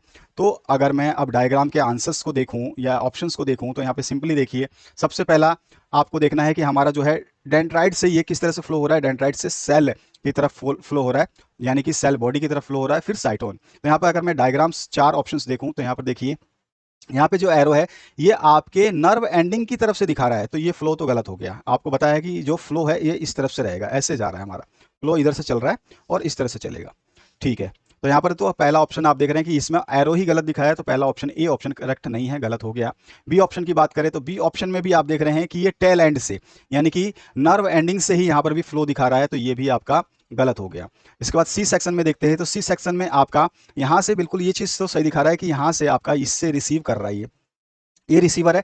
और यहाँ से ये रिसीव करने के बाद में जो है आपको क्या भेज रहा है, सिग्नल्स भेज रहा है, ठीक है। और यहाँ पर भी आप देख रहे हैं यहाँ से रिसीवर है ये, और रिसीवर करके ये रिसीवर जो है यहाँ पे आपका एक्सोन से जो है आपका सिग्नल भेज करके यहाँ पर आपको नर्व एंड में दे रहा है, और नर्व एंड से जंप करके यहाँ पे ये जंप कर रहे हैं जिसका नाम सिनेप्स है, इस गैप को सिनेप्स बोलते हैं। और इस गैप से जंप करने के बाद वापस से जो है ये डेंड्राइट्स पे पहुंच रहा है, डेंड्राइट्स जो है रिसीवर है, फिर रिसीव कर रहा है, न्यूक्लियस को दे रहा है, न्यूक्लियस जो है फिर इसको आगे एक्सोन को फॉरवर्ड कर रहा है, एक्सोन जो है इसको फिर से फॉरवर्ड करके जो है नर्विंग एंड को दे रहा है। तो यहाँ पे सी ऑप्शन तो मुझे अपने डायग्राम्स के हिसाब से बिल्कुल सही लग रहा है, तो सी ऑप्शन को ओके करके चलते हैं। और लास्ट में डी ऑप्शन देखते हैं, तो डी ऑप्शन में देखिए एरो जो है आपका क्या कह रहा है कि ये आपका जा रहा है सिनॉप्स से, सॉरी डेंड्राइट से जा रहा है, सिग्नल सही है, ठीक है। उसके बाद में एक्सोन आपका न्यूक्लियस में पास हुआ, न्यूक्लियस से ये एक्सोन में गया, ठीक है। और यहाँ पे नर्व एंड में भी गया, ठीक है। नर्व एंड से नर्व एंड नहीं जुड़ेगा, नर्व एंड से जो है रिसीवर ये जुड़ना चाहिए, जो कि हमारा ये स्ट्रक्चर होना चाहिए, ठीक है। तो यहाँ पे आप देख रहे हैं कि नर्व एंड से जो है हमारा ये वाला स्ट्रक्चर सी वाला ऑप्शन सही है, यानी कि सी से हमारा जो है रिसीव करता है, नर्व एंड से रिसीव करने वाला कौन है, डेंड्राइट। और यहाँ पर रिसीव क्या कर रहा है, नर्व एंड से नर्व एंड जो है रिसीव कर रहा है, जो कि गलत है। तो डी ऑप्शन भी गलत है, इसका मतलब ऑप्शन नंबर सी जो है हमारा करेक्ट हो जाएगा। नेक्स्ट क्वेश्चन की बात करते हैं, क्वेश्चन नंबर 12 देखिए। क्वेश्चन नंबर 12 क्या कह रहा है इसको समझ लीजिए, इजी सा क्वेश्चन है, क्वेश्चन नंबर 12 में कुछ ज्यादा नहीं है। इसमें बोला है following diagram the part A B C are sequentially. तो यहाँ पर जो ए है, बी है और ये सी है, यहाँ पे नाम दिए गए हैं, इन नामों को बस आपको बता देना है। तो सबसे पहला नाम जो आप जानते हैं, ए क्या है आपका, तो ए जो है आप ए पार्ट को जो बोलते हैं वो क्या बोलते हैं, उसको बोलते हैं प्लूमिले। क्या बोलते हैं, प्लूमिले। और प्लूमिले तो हमारे को मिल गया कि इसमें भी ऑप्शन है, प्लूमिले इसमें भी ऑप्शन है, यानी कि आपका ए पार्ट जो है मुझे को पता चल गया, यानी कि ए ऑप्शन गलत है और डी ऑप्शन गलत है, ठीक है। ये क्लियर हो गया, अब हमारे पास दो ही ऑप्शन बचा है। इसके बाद में बी पार्ट, अगर बी पार्ट का मुझे नाम पता है तो इसको बोलते हैं कोटिल्डन। कोटिल्डन बोलते हैं, तो बी पार्ट है। कोटिल्डन कौन सा है, हमारे पास सी ऑप्शन में आपको देखने को मिल रहा है। क्या बी ऑप्शन में है, नहीं, रेडिकल आ जा रहा है, तो यहाँ पे रेडिकल जो है गलत है, यानी कि बी ऑप्शन भी गलत हो गया। ऑटोमेटिकली सी ऑप्शन सही हो जाएगा, रेडिकल जो है लास्ट ऑप्शन जो है सी हमारा, तो रेडिकल है। तो ए बी और सी इस तरह से हो जाएगा। आपको पता होना चाहिए कि जो आपका पहला जो ए पार्ट है आपका, जिसको हम बोलते हैं प्लुमले, तो ये क्या करता है, राइज करता है शॉर्ट्स को। जितने भी शॉर्ट्स होते हैं आपके उनको राइज करता है, इसका काम क्या है, राइज करना, शॉर्ट्स राइज करना। इसके बाद बी ऑप्शन जो देख रहे हैं जिसमें आपको कोटिल्डन बोला गया है, तो ये बी ऑप्शन जो है ये क्या करता है, सर्व करता है, क्या करता है, स्टोर करने के लिए फूड को, फूड स्टोरेज का काम करता है, फूड स्टोर करने का काम करता है, ठीक है। और जो सी ऑप्शन जो है आपका, ये क्या करता है, ये आपका हेल्प करता है ग्रो में, ग्रो में किसको, रूट्स को, ठीक है। तो इस तरह से हम देख सकते हैं, मैंने थोड़ा सा आपको समझा दिया एबीसी क्या काम करते हैं, बाकी आपको ऑप्शन पता है, सी ऑप्शन इसका करेक्ट हो जाएगा। नेक्स्ट क्वेश्चन की बात करते हैं। नेक्स्ट क्वेश्चन में देखिए यहाँ पे 13 जो क्वेश्चन है, at the time of short circuit the electrical current in the circuit. जब भी शॉर्ट सर्किट होगा तो क्या होगा, तो इलेक्ट्रिकल करंट जो है वो बहुत ज़्यादा इंक्रीज हो जाएगा, बहुत ज़्यादा इंक्रीज हो जाएगा, तभी जाके शॉर्ट सर्किट है। आराम से अगर आपका कोई वायर में करंट फ्लो हो रहा है तो वो इस वायर का कुछ भी नहीं करेगा, लेकिन इस पे लोड ज़्यादा हो गया, इसका मतलब करंट हाई हो जाएगा, इसको करंट ज़्यादा चाहिए, यहाँ पर हाइयर करंट चाहिए, तो यहाँ पर जो है इसमें ज़्यादा करंट फ्लो होगा, और करंट अगर ज़्यादा फ्लो होगा तो यहाँ पे शॉर्ट सर्किट हो जाएगा, यानी कि इंक्रीज हो जाएगी आपकी इलेक्ट्रिक करंट, वो भी सर्किट के अंदर बहुत ज़्यादा हैविली। तो यहाँ डी ऑप्शन जो है करेक्ट हो जाएगा। नेक्स्ट जो है 14 क्वेश्चन देखिए, in the key in the arrangement taken out the circuit is made open. अगर हम इसमें से की हटा देते हैं तो ये सर्किट जो है ओपन हो जाएगा। The magnetic lines are drawn over the horizontal plane, A B C D lines are. तो देखो, अगर मैं इस की को हटा दूं तो यहाँ पे सर्किट ओपन हो गया। अगर ये सर्किट ओपन हो गया, इसका मतलब सीधा सीधा ये बोलने का मतलब क्या कहना चाहता है कि भैया आपका जो है सर्किट ओपन हो गया। अगर ये सर्किट की हटा देते हैं, सर्किट ओपन हो गया, यानी कि कोई करंट फ्लो नहीं होगा, फ्लो जीरो हो जाएगा। अगर करंट ही फ्लो नहीं होगा, इसका मतलब क्या है कि कोई भी इलेक्ट्रिकल या सॉरी मैग्नेटिक फील्ड जो है इसमें सर्किट में नहीं बहेगा due to the electric current. जब हमने की हटा दिया तो ये बैटरी का कोई भी लेना देना नहीं रहेगा, कनेक्ट ही नहीं है तार, तो कनेक्ट तार नहीं है तो यहाँ पर सर्किट में कोई फ्लो नहीं होगा, कोई फ्लो नहीं है, तो इसका मतलब जो है यहाँ पर कोई भी आपको मैग्नेटिक फील्ड देखने को नहीं मिलेगा। इसका मतलब अब ये वो बोल रहा है जो क्वेश्चन के हिसाब से कि जो भी मैग्नेटिक फील्ड डेवलप होगा वो due to the gravitational forces होगा। अब ग्रेविटेशनल फोर्सेस कौन सा काम करेगा, वो भी अर्थ का। और अर्थ का जब ग्रेविटेशनल फोर्स काम करता है इसमें यहाँ पर आपका, तो यहाँ पर सीधा सीधा ये जो है यूनिफॉर्म और कांस्टेंट रहेगा, और यूनिफॉर्म और कांस्टेंट रहेगा तो मैग्नेटिक फील्ड लाइन जो है यूनिफॉर्म और कांस्टेंट हो जाएगी गैल्वेनोमीटर की, और इसका मतलब जो है यहाँ पर स्ट्रेट और पैरेलल लाइन जो है ईच अदर देखने को मिलेगा। बेसिक्स आपको स्कूल में बताया गया होगा, तो इसका सीधा सीधा ऑप्शन अगर मैं सही करूं तो यहाँ पर क्या हो जाएगा, straight lines parallel to each other. ठीक है, तो यहाँ पे सी ऑप्शन जो है इसका करेक्ट हो जाएगा। नेक्स्ट पार्ट की तरफ मूव करें और चलते हैं, हम देखते हैं नेक्स्ट पार्ट क्या बोल रहा है आपका। ये student carries out an experiment and plots V I graph of 3 samples of nichrome wire with resistance R1 R2 R3 respectively. Figure shown है आपको, which of the following is true. तो यहाँ पर जो है ऑप्शंस दिए गए हैं। ऑप्शन में पहला बोला है कि R1 और R2 और R3 जो रेजिस्टेंस हैं वो बराबर हों। यहाँ पर बी ऑप्शन में बोला गया R1 is greater than R2 and R2 is greater than R3, and third option में बोला गया R3 is greater than R2 and R2 is greater than R1, और डी ऑप्शन में बोला गया R2 is greater than R3 and R3 is greater than R1। देखिए, जब आपको इलेक्ट्रिक सर्किट दी गई हो तो एक चीज़ आपको पता होना चाहिए कि आपका जो है रेजिस्टेंस जो हो वायर का, इस टाइप का जो ग्राफ होता है, तो इसमें क्या होता है, रेजिस्टेंस जो आर होता है वो आपका inversely proportional of V I graph होता है। ठीक है, 1 में वी आई ग्राफ। एक चीज़ तो आपको समझ में आ गई। दूसरी चीज़ इसमें एक चीज़ और आपको समझनी चाहिए, जो वी ग्राफ यानी कि इन्वर्सली प्रोपोर्शनल, इन्वर्सली स्लोप होता है। और दूसरी चीज़ और है, अगर हम करंट को हाई करेंगे, इफ़ आपका मैं बोलूँ जो करंट अगर हम इंक्रीज करते हैं तो ऑटोमेटिकली वोल्ट जो है वो डिक्रीज होगा। ठीक है, अब इसी के वाइस वर्सा अगर मैं करूं कि वोल्ट अगर मैं इंक्रीज करूं तो करंट मेरा डिक्रीज होगा। ये चीज़ आपको समझ में आ रही है, ये समझ में आना चाहिए आपको। ठीक है ना, ये चीज़ करंट ये इस तरह से काम करता है, करंट और वोल्ट में ये संपर्क होता है आपस में, ये संबंध बोल सकते हैं कि अगर करंट हाई होगा तो वोल्ट कम होगा, और वोल्ट हाई होगा तो आपका करंट कम हो जाएगा। तो यहाँ पर आप देख सकते हैं, अगर मैं वोल्ट की बात करूँ तो वोल्ट जो है R1 का, आप देख रहे हैं R1 का स्लोप जो है वो ज़्यादा है। स्लोप मतलब झुकाव, ये झुकाव जो है ये ज़्यादा है। एंगल जो है आप देख रहे हैं, एंगल किसका जो है ज़्यादा कम है, तो वही झुकाव ज़्यादा होता है। झुकाव जिसका ही होता है जिसका एंगल कम हो। तो R3 जो है ये कम है R2 से, और R2 का झुकाव कम है R1 से। तो यहाँ पर अगर मैं देखूँ तो वोल्ट किसका ज़्यादा है, तो वोल्ट जो है R3 का ज़्यादा है R2 से, और R2 का ज़्यादा है आपका R1 से। तो यहाँ पर अगर मैं रेजिस्टेंस की बात करूँ तो R किस हिसाब से निकाल सकता हूँ मैं, सीधा सीधा कि R3 जो है ये ग्रेटर है किससे, आपका R2 से, और R2 जो है वो ग्रेटर है आपका R1 से। वही चीज़ यहाँ पे बताई गई है कि जिसका करंट ज़्यादा होगा, यानी कि करंट के सेंस में अगर मैं निकालूँ तो R1 जो है वो ज़्यादा होगा R2 से, और R2 ज़्यादा होगा R3 से। लेकिन यहाँ पर हमारा एम्पियर जैसे जैसे बढ़ रहे हैं तो हम स्लोप जो है यहाँ पर स्लोप की बात कर रहा है, क्योंकि यहाँ पे वी आई ग्राफ की बात कर रहे हैं हम। जो आपका ग्राफ है वी आई ग्राफ वो इन्वर्सली प्रोपोर्शनल होता है रेजिस्टेंस के, तो वी आई ग्राफ में जो स्लोप है वही इंडिकेट कर रहा है। और स्लोप जब इन्वर्सली प्रोपोर्शनल होगा तो आपका R3 जो है ज़्यादा होगा, दिखने में भी लग रहा है आपको R3 का स्लोप ज़्यादा है R2 से, इसका जो एंगल इससे बढ़ रहा है, स्लोप झुकाव मतलब बढ़ रहा है, झुकाव कम हो रहा है, और इसी तरह से आप देख रहे हैं यहाँ पर जो है R1 का झुकाव और भी जो है कम होता जा रहा है। तो आपका सबसे ज़्यादा झुकाव R3 का मिल रहा है, फिर उसके बाद में R2 का देखने को मिल रहा है, फिर आपको R1 का देखने को मिल रहा है। इसीलिए रेजिस्टेंस जो है 1/VI ग्राफ होता है। तो इसके हिसाब से सुटेबल आंसर मैं चूज कर सकता हूं कि R3 is greater than R2 and R2 is greater than R1। तो यहाँ पे सी ऑप्शन जो है इसका करेक्ट हो जाएगा। नेक्स्ट पार्ट की बात करें, विच of the following statement is not correct about the magnetic field. Magnetic field की बात कर रहा है कि इसमें से कौन सा स्टेटमेंट जो है वो सही नहीं है। स्टेटमेंट पढ़ लेते हैं। मैग्नेटिक फील्ड लाइंस फॉर्म ए कंटिन्यूअस क्लोज कर्व। सबसे पहले अगर हम कोई बार बनाएं, तो ये हमने मान लो मैग्नेटिक बार बना लिया।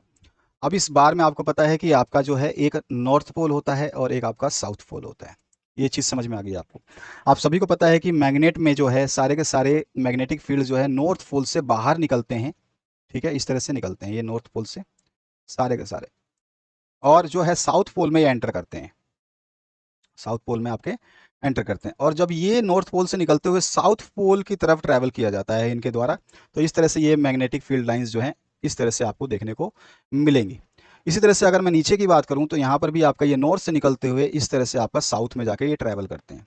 तो हमेशा जो इनका चलने का दिशा जो होता है ये हमेशा नॉर्थ टू साउथ होता है। ये यहीं पर आकर रुकते नहीं है, क्योंकि ये हमेशा इसको इसी तरह से क्लोज लूप बनाना होगा। तो ये क्या करते हैं, मैग्नेट के अंदर अंदर ये जो आपका नॉर्थ से साउथ तक पहुंचा है, तो साउथ से ये मैग्नेट के अंदर अंदर धीरे धीरे धीरे धीरे धीरे इस तरह से चलते हुए नॉर्थ पे पहुंचते हैं, और फिर से वापस यही जो है लूप फॉलो करते रहते हैं। तो इस तरह से आपको, आपने डायग्राम देखा होगा बुक्स में, तो आपको इस तरह का ही जो है आपको क्लोज कर्व मिलेगा मैग्नेटिक फील्ड लाइंस का, नॉर्थ टू साउथ। अब यहाँ पर जो है विच of the following statement is not correct about the magnetic field. तो यहाँ पर सबसे पहला हम क्वेश्चन की बात करें, हमें नॉट फाइंड आउट करना है, ठीक है, ध्यान रखना है।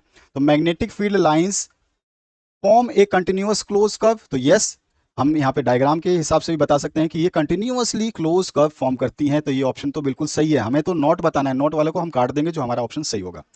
बी ऑप्शन जो बोल रहा है, इसमें बोल रहा है देखिए, magnetic field line do not intersect each other. तो हम अच्छी तरह से देख रहे हैं कि यहाँ पे जितने भी है क्लोज कर्व बना रहा है और एक दूसरे को ये काटते नहीं है, एक दूसरे के बगल से अगल बगल से चलते रहेंगे। ठीक है, ये कंटिन्यूअस इस तरह से चलते रहेंगे, क्लोज कर्व बनाते रहेंगे, लेकिन एक दूसरे को काटेंगे नहीं। तो ये भी आपका ऑप्शन सही है। इसके बाद में direction of tangent at any point of the magnetic line curve gives the direction of the magnetic field at that point. Yes, आप जहां पर जैसे ये आप सपोज करिए एरो मैंने आपको दिखाया नॉर्थ टू आपका साउथ जा रहा है, यहाँ पे कहीं पे भी आप जो है टेंजेंट ड्रॉ करिए, इस तरह से कहीं पे भी टेंजेंट ड्रॉ करिए, ये आपको सीधा सीधा डायरेक्शन दे देंगे मैग्नेटिक फील्ड की, कि मैग्नेटिक फील्ड की डायरेक्शन क्या है। तो ये भी आपका ऑप्शन सही है एट दैट पॉइंट पे। इसका चौथा ऑप्शन है outside the magnet magnetic field lines go from south to north. अभी हमने डायग्राम में पूरा कच्चा चिट्ठा निकाल लिया कि नॉर्थ से साउथ जाती हैं, यहां भी स्टेटमेंट बोल रहा है कि साउथ से नॉर्थ जाती हैं। यही स्टेटमेंट जो है ये गलत है, यही पूछ रहा है नॉट करेक्ट, तो हमारा डी ऑप्शन करेक्ट हो जाएगा। अब आते हैं हम 17 to 20 क्वेश्चन जो असर्शन और रीजनिंग पे, यानी कारण और जो है उसके कथन और कारण पे विचार करके हमें बताने हैं। पहला जो प्रश्न है इसमें 17वां नंबर, असर्शन किया गया corrosion of iron is a serious problem. I know that, you know that, corrosion जो है ये बहुत ज़्यादा सीरियस प्रॉब्लम है, सभी आयरन्स को जो है ये खत्म कर सकता है। रीजन क्या है, every year an enormous amount of money is spend to replace damaged iron. तो हर साल जो है काफ़ी पैसे इन डैमेज्ड आयरन को, जो कोरोजन से ग्रसित हो जाते हैं, खत्म हो जाते हैं, खराब हो जाते हैं, उनको रिप्लेस करने के लिए जो है खर्च किया जाता है। तो ये भी कथन तो सही है आपका। तो यानी कि दोनों ही चीज़ें यहाँ पर हमको सही देखने को मिली है। अब हमारे को असर्शन और रीजंस के ऑप्शंस को देखने हैं और उसके बाद जो है इसके करेक्ट आंसर को जो है टिक करना है। तो यहाँ पे देखिए, सबसे पहला both assertion and reason are true. तो हमने देखा कि भाई पहला तो असर्शन जो इसने दिया है, कथन दिया है, वो बिल्कुल सही है, और रीजन जो उसका कारण दिया वो भी सही है कि भाई हर साल कुछ ना कुछ पैसे जो है उस पे स्पेंड करना पड़ता है जिस आयरन का डैमेज हो चुका है उसको रिप्लेसमेंट के लिए। तो हमारा जो है बोथ असर्शन और रीजन तो करेक्ट है। ठीक है, और यहाँ पे बोल दिया कि जो रीजन है यानी जो कारण है वो रीजन आपका असर्शन का करेक्ट एक्सप्लेनेशन ऑफ असर्शन है। फर्स्ट ऑप्शन मुझे बिल्कुल सही लग रहा है। अगले ऑप्शंस की बात करते हैं, फिर हम देख लेंगे। Both assertion and reason are true but reason is not correct explanation of assertion. यहाँ पर रीजन जो है करेक्ट एक्सप्लेनेशन नहीं है, ये गलत है, क्योंकि यहाँ पर सीधा सीधा बोल रहा है कि करोजन जो है ये सीरियस प्रॉब्लम है, और सीरियस प्रॉब्लम है तो उस प्रॉब्लम को जो है कैसे सॉल्व किया जा सकता है, अभी तक तो ऐसा कुछ नहीं है। पेंट वेंट ऑयल वगैरह करके हम जो करोजन से प्रोटेक्ट तो कर सकते हैं, खत्म नहीं कर सकते। तो एवरी ईयर हमें कुछ ना कुछ अमाउंट जो है स्पेंड करना पड़ता है उसके रिप्लेसमेंट पे। इसका मतलब है जो है आपका सेकंड ऑप्शन हो गया गलत। असर्शन इज ट्रू, और बट जब हमारे दोनों ही हमने पहले ही पता कर लिया कि दोनों ही कथन सही है, तो ये भी आपका सी ऑप्शन तो बिल्कुल सीधा सीधा हो गया गलत, और डी ऑप्शन भी आपका जो है यहाँ पे फॉल्स बता रहा है, तो ये भी गलत हो गया। तो हमारा सीधा सा ऑप्शन है ए ऑप्शन करेक्ट हो जाएगा। नेक्स्ट क्वेश्चन जो 18 नंबर है असर्शन पे देखते हैं। असर्शन में बोला गया dominant allele is an allele whose phenotype express even in the presence of another allele of that gene. जो भी जीन है आपका, सपोज करिए एक टीटी जीन है, ठीक है। अच्छा, reason it is represented by capital T.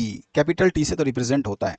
अब यहां पे क्या बोल रहा है, देखो, dominant allele in allele whose phenotype express even in the presence of another allele of that gene. अगर उसका कोई दूसरा भी जीन का एली होगा तो भी वो प्रेजेंट होता ही है, उसको एक्सप्रेस कर सकते हैं, ये बिल्कुल स्टेटमेंट सही है। तो हमारा ये टी जो है ये एक्सप्रेस करता है, वो प्रेजेंट होगा, एक्सप्रेस करेगा अपने फिनोटाइप को, चाहे कुछ भी हो जाए, ठीक है।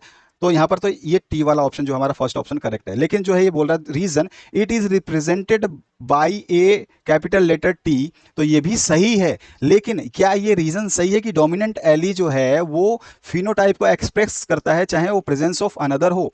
तो यहां पर केवल टी से सिग्निफाई करने से नहीं, वो टी सिंबल हो, एन सिंबल हो, एम सिंबल हो, उससे क्या फर्क पड़ता है जब उसकी प्रॉपर्टी मुझे पता है कि वो प्रॉपर्टी तो उसको हमेशा रिप्रेजेंट करेगी, चाहे मैं उसको टी से डिनोट करूं, एस से डिनोट करूं, टी से डिनोट करूं। तो ये कोई मीन नहीं है, ये रीजन कारण नहीं है कि मैं उसको टी से रिप्रेजेंट करता हूं, इसीलिए जो है वो फिनोटाइप एक्सप्रेस करता है even in the presence of another allele. बस सिंपल सी बात है। तो यहाँ पे टी इसका कोई मेन रीजन नहीं है कि मैंने टी से बताया, मैंने इसका टी नाम रख दिया इसीलिए वो ऐसा कर रहा है, तो ऐसा नहीं है। तो यहाँ पर ये रीजन जो है गलत हो गया। अगर मुझे पहला रीजन असर्शन पता है और रीजन गलत है तो मैं अपने ऑप्शंस को वेरीफाई कर सकता हूं। तो यहाँ पर जो आपका ऑप्शन जो हो जाएगा, अगर मैं इस हिसाब से देखूं तो both assertion and reason are true, ठीक है। तो यहाँ पर जो है ये प्रेजेंट तो होता है, क्योंकि मैंने आपको दिखा दिया कि ये टी से प्रेजेंट कर रखा है, टी से, तो ये तो है। लेकिन केवल ये टी के प्रेजेंट की वजह से ही जो है ये एक्सप्रेस कर रहा है, ये गलत है। तो यहाँ मैं कह सकता हूँ both assertion and reason are true, but R यानी कि रीजन जो बता रहा है कि ये टी से जो है ये टी की वजह से ही, यानी कि उसको हम लेटर टी से रिप्रेजेंट करते हैं, इसी वजह से है, तो वो करेक्ट एक्सप्लेनेशन ऑफ ए नहीं दे रहा है। तो यहाँ पे बी ऑप्शन जो है आपका करेक्ट हो जाएगा। नेक्स्ट क्वेश्चन की बात करते हैं, क्वेश्चन नंबर 19। यहाँ पे देखिए असर्शन क्या है आपका, all the plants process autotrophic mode of nutrition. क्या ये सही है? तो यहाँ पर बिल्कुल आपका जो है यहाँ सही है, all the plants process autotrophic mode of nutrition. Clear है। Reason due to the presence of green coloured pigment chlorophyll in them. Yes it is right, क्योंकि उनका न्यूट्रिशन जो होगा, मैंने बहुत पहले आपको जो क्वेश्चंस एमसीक्यू कराए थे उसमें बताया था कि आपका जो ग्रीन कलर का एक पत्ते का भी आता है, तो उसमें जो पिगमेंट होता है वो क्लोरोफिल जो है प्रेजेंस होता है, उसी की वजह से जो है ये होता है। इसका मतलब मैं ये बोल सकता हूं कि both the assertion and reason are true and reason R is the correct explanation of assertion A. ये ऑप्शन जो है इसका करेक्ट हो जाएगा।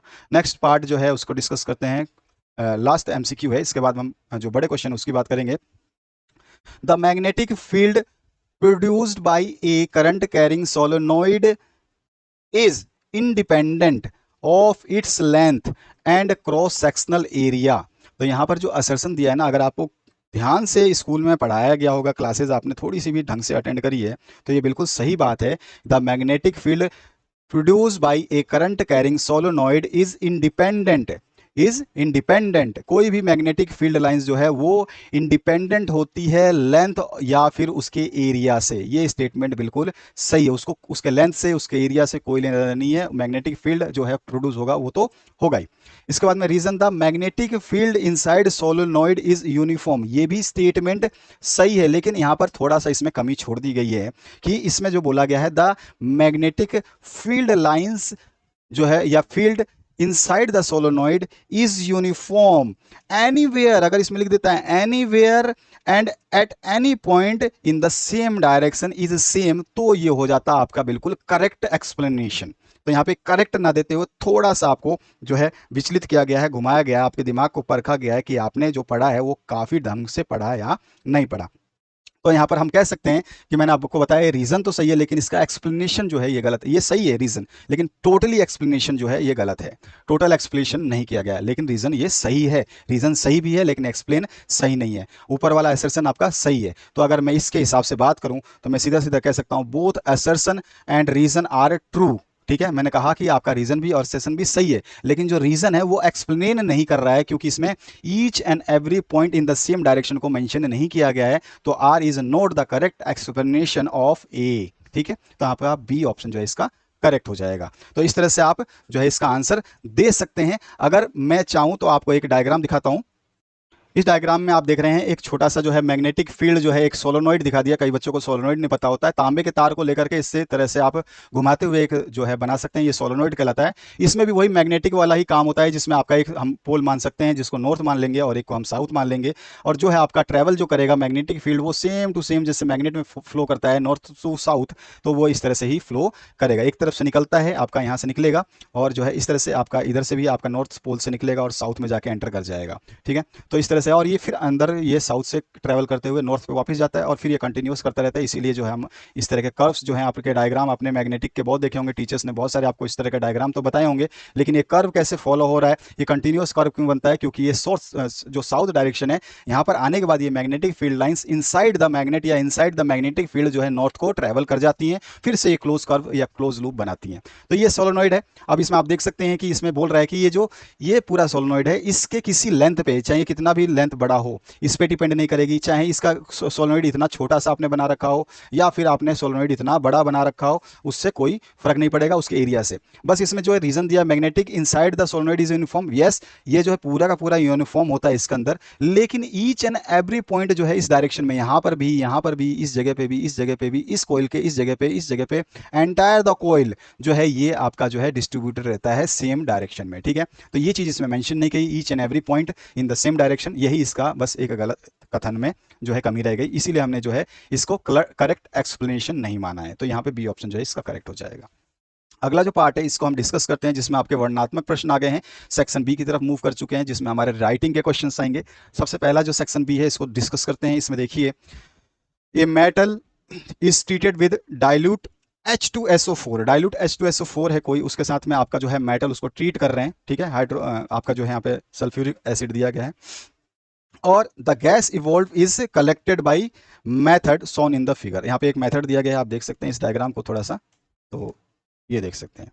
ठीक है, और answer the following, name the gas. आप अच्छी तरह से जानते हैं जब H2SO4 को जो हम ट्रीट करते हैं मेटल से, तो ये हाइड्रोजन गैस जो है क्या करता है, लिबरेट करता है। तो यहाँ पर सबसे पहला हमारा नेम जो है गैस का वो हो जाएगा hydrogen gas. Name the method of the collection of gas. इस गैस को कलेक्शन करने के लिए जो मेथड हम यूज करते हैं उसको बोलते हैं downward displacement of water. Downward displacement of water, method का नाम ध्यान रखना है। तो ये दो आंसर्स हमारे हो गए 21 नंबर क्वेश्चन के। इसी के और पार्ट में क्वेश्चन पूछा गया है, list any two observation when a highly reactive metal is dropped in water. अगर एक बहुत ज्यादा हाईली रिएक्टिव है जो वाटर के साथ तुरंत अभिक्रिया कर लेता है, तो आपके जो है कोई भी उसके साथ में टू ऑब्जर्वेशन आपने देखे हो, आपने समझा हो, उसको आपको बताना है। सबसे पहले जैसे ही आप उस हाईली रिएक्टिव मेटल को वाटर में ड्रॉप करोगे तो सबसे पहला जो है सबसे ज्यादा वो हीट देगा आपको। तो ठीक है ना, तो लार्ज अमाउंट ऑफ हीट जो है जनरेट होगी। और दूसरा जो है मेटल जो है वो क्या होगा, जब हाईली रिएक्टिव होगा ना, तो वो मेटल जो है स्टार्ट कर देगा फ्लो यानी कि फ्लोटिंग सरफेसेस पे तैरना तैयार जो है अपने आप को कर देगा। तो ये दो चीजें जो है कैरेक्टरिस्टिक्स होती हैं या ऑब्जर्वेशंस होते हैं जब हाईली रिएक्टिव मेटल्स जो हम ड्रॉप करेंगे वाटर के अंदर देखने को मिलता है। 22 नंबर जो क्वेश्चन है, what do you mean by diffusion. Diffusion क्या होता है, तो आप अच्छी तरह से जानते हैं, the movement of molecules from higher concentration to the lower concentration is called diffusion. इसके बाद 23rd नंबर क्वेश्चन है, which are the first simple molecule of food produce during photosynthesis. अब इसने पूछा है कि फोटोसिंथेसिस जब होती है तो उस दौरान में जो फर्स्ट सिंपल मॉलिक्यूल है वो कौन सी होती है। What happened to these simple molecules in the leaves later. अगर हम इस सिंपल मॉलिक्यूल्स को छोड़ देते हैं तो ये बाद में क्या होता है, तो सबसे पहला जो सिंपल मॉलिक्यूल है वो glucose molecule are the first simple molecules of food produce during the photosynthesis. Glucose के जो मॉलिक्यूल्स होते हैं वो सबसे सिंपल होते हैं। और दूसरा जो पार्ट पूछा गया है व्हाट हैपेंस, तो these molecules combine to produce starch. क्या जब इसको छोड़ देते हैं तो ये मॉलिक्यूल्स क्या होते हैं, कंबाइन हो जाते हैं और ये क्या कर देते हैं, स्टार्च को प्रोड्यूस करते हैं और ये स्टार्च जो है स्टोर हो जाता है in various parts of the plant. Next जो 24th नंबर क्वेश्चन है इसकी बात करें तो यहाँ पे what is the meaning of the term assimilation. Assimilation क्या होता है, utilisation of food in the body is known as assimilation, और food is use to building और ग्रोइंग अप द सेल्स और replacement of worn out cells और tissues. ठीक है, तो ये हमारा जो है सिंपल सा इसका आंसर हो जाएगा। और जितने सिंपल्स आंसर्स दे रहा हूं इतने ही सिंपल्स अच्छे से याद करना, कुछ रटने की कोशिश मत करना, ये ज्यादा बेनिफिशियल होगा आपके लिए। नेक्स्ट जो है 25वां number, draw a neat diagram to show the refraction of light through glass prism और label the angle of incident and angle of deviation। दो एंगल्स आपको मेंशन करने हैं। इसके और पार्ट में आपको बोला गया है what is the scattering of light, explain with the help of an example. दोनों को ही देखते हैं। सबसे पहला जो क्वेश्चन पूछा गया है, draw a NEET diagram of showing refraction through a glass prism. तो ग्लास प्रिज्म का डायग्राम आपने देखा ही है। यहाँ पे सीधा सीधा आप देख सकते हैं आपका P और Q जो है कोई दो आपकी मतलब पी क्यू जो है कोई इंसिडेंट रे है, जो हमने बोल दिया पीई, सॉरी पी क्यू हमने नाम दे दिया है, पीई जहां तक हम लेके जा रहे हैं इसको, तो पीई जो है इसका ये इंसिडेंट रे है। ठीक है, हमने यहाँ पे मेंशन कर दिया कि ये इंसिडेंट रे है।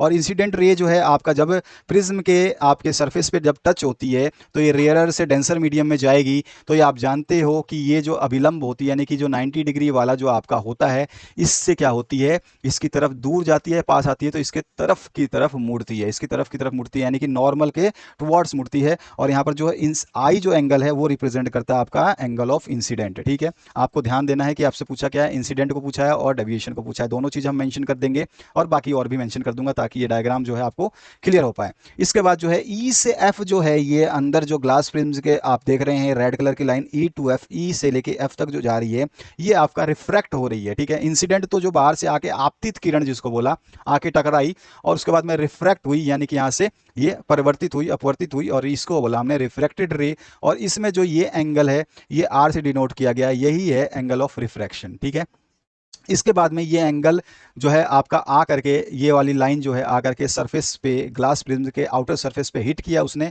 और फिर यहाँ पे देखिए आप जो आपका सरफेस है उस पर 90 डिग्री फिर से बनाया। हमारा को ये बता चुके हैं स्कूल में, बेसिक्स होता है 90 डिग्री सिखाना। उसके बाद में वो आपकी जो भी स्ट्राइक करने वाली वेव्स हैं वो कितनी फॉरवर्ड जाएंगी या उसके नियर जाएंगी वो आपको देखना है। उसी के हिसाब से हम डिसाइड करते हैं कि वो कैसी होगी। तो यहाँ पर जो है आप देख रहे हैं कि एम से ये काफ़ी दूर जाते हुए, तो यहाँ पर जो ई आपको देख रहा है तो ये एंगल ऑफ इमरजेंस कहलाता है। ठीक है, और साथ ही साथ ये जब आपका जा रही है तो इस हमने एफ और एस का नाम दे दिया, एफ एस का नाम दे दिया, ये जो है इमरजेंट रे। ठीक है, तो हमारे से जो दो चीजें पूछी गई थी उसके अलावा हमने दो तीन चीजें इसमें मेंशन कर दी। और एंगल ए है वो जो है आपका एंगल ए जो है ये एंगल ऑफ प्रिज्म है। ठीक है, तो ये चीज हमने मेंशन कर दी। और डी जो है एंगल ऑफ डेविएशन जो है इसमें मेंशन कर दिया हमने। यहाँ पर देखिए आप एंगल जो डी है ये वाला एंगल ऑफ डेविएशन है। इसके बाद आपका नेक्स्ट पार्ट है, ये आपका डी जो है एंगल ऑफ डेविएशन है, ये आपका जो है एंगल ऑफ प्रिज्म है। ठीक है, यहाँ पर जो मैंने बताया ये एंगल ऑफ आपका इमरजेंस है। और इसके बाद में ये रिफ्रैक्टेड रे का जो एंगल है वो है, और इंसिडेंट का एंगल जो है वो आपको यहाँ पे देखने को मिल रहा है। अगला पार्ट जो है उसकी बात करते हैं। इसके और पार्ट में एक क्वेश्चन पूछा गया है, आप देख सकते हैं यहाँ पर ये पूछा गया आपसे, what is the scattering of light, explain with help of example. तो यहाँ पर इसका सोल्यूशन देख लेते हैं। यहाँ पे सीधा सीधा बोल रहा है, the phenomena of change in the direction of propagating of light caused by large number of particles present in the atmosphere is called scattering of light। Simple सी बात बोल दी इसने।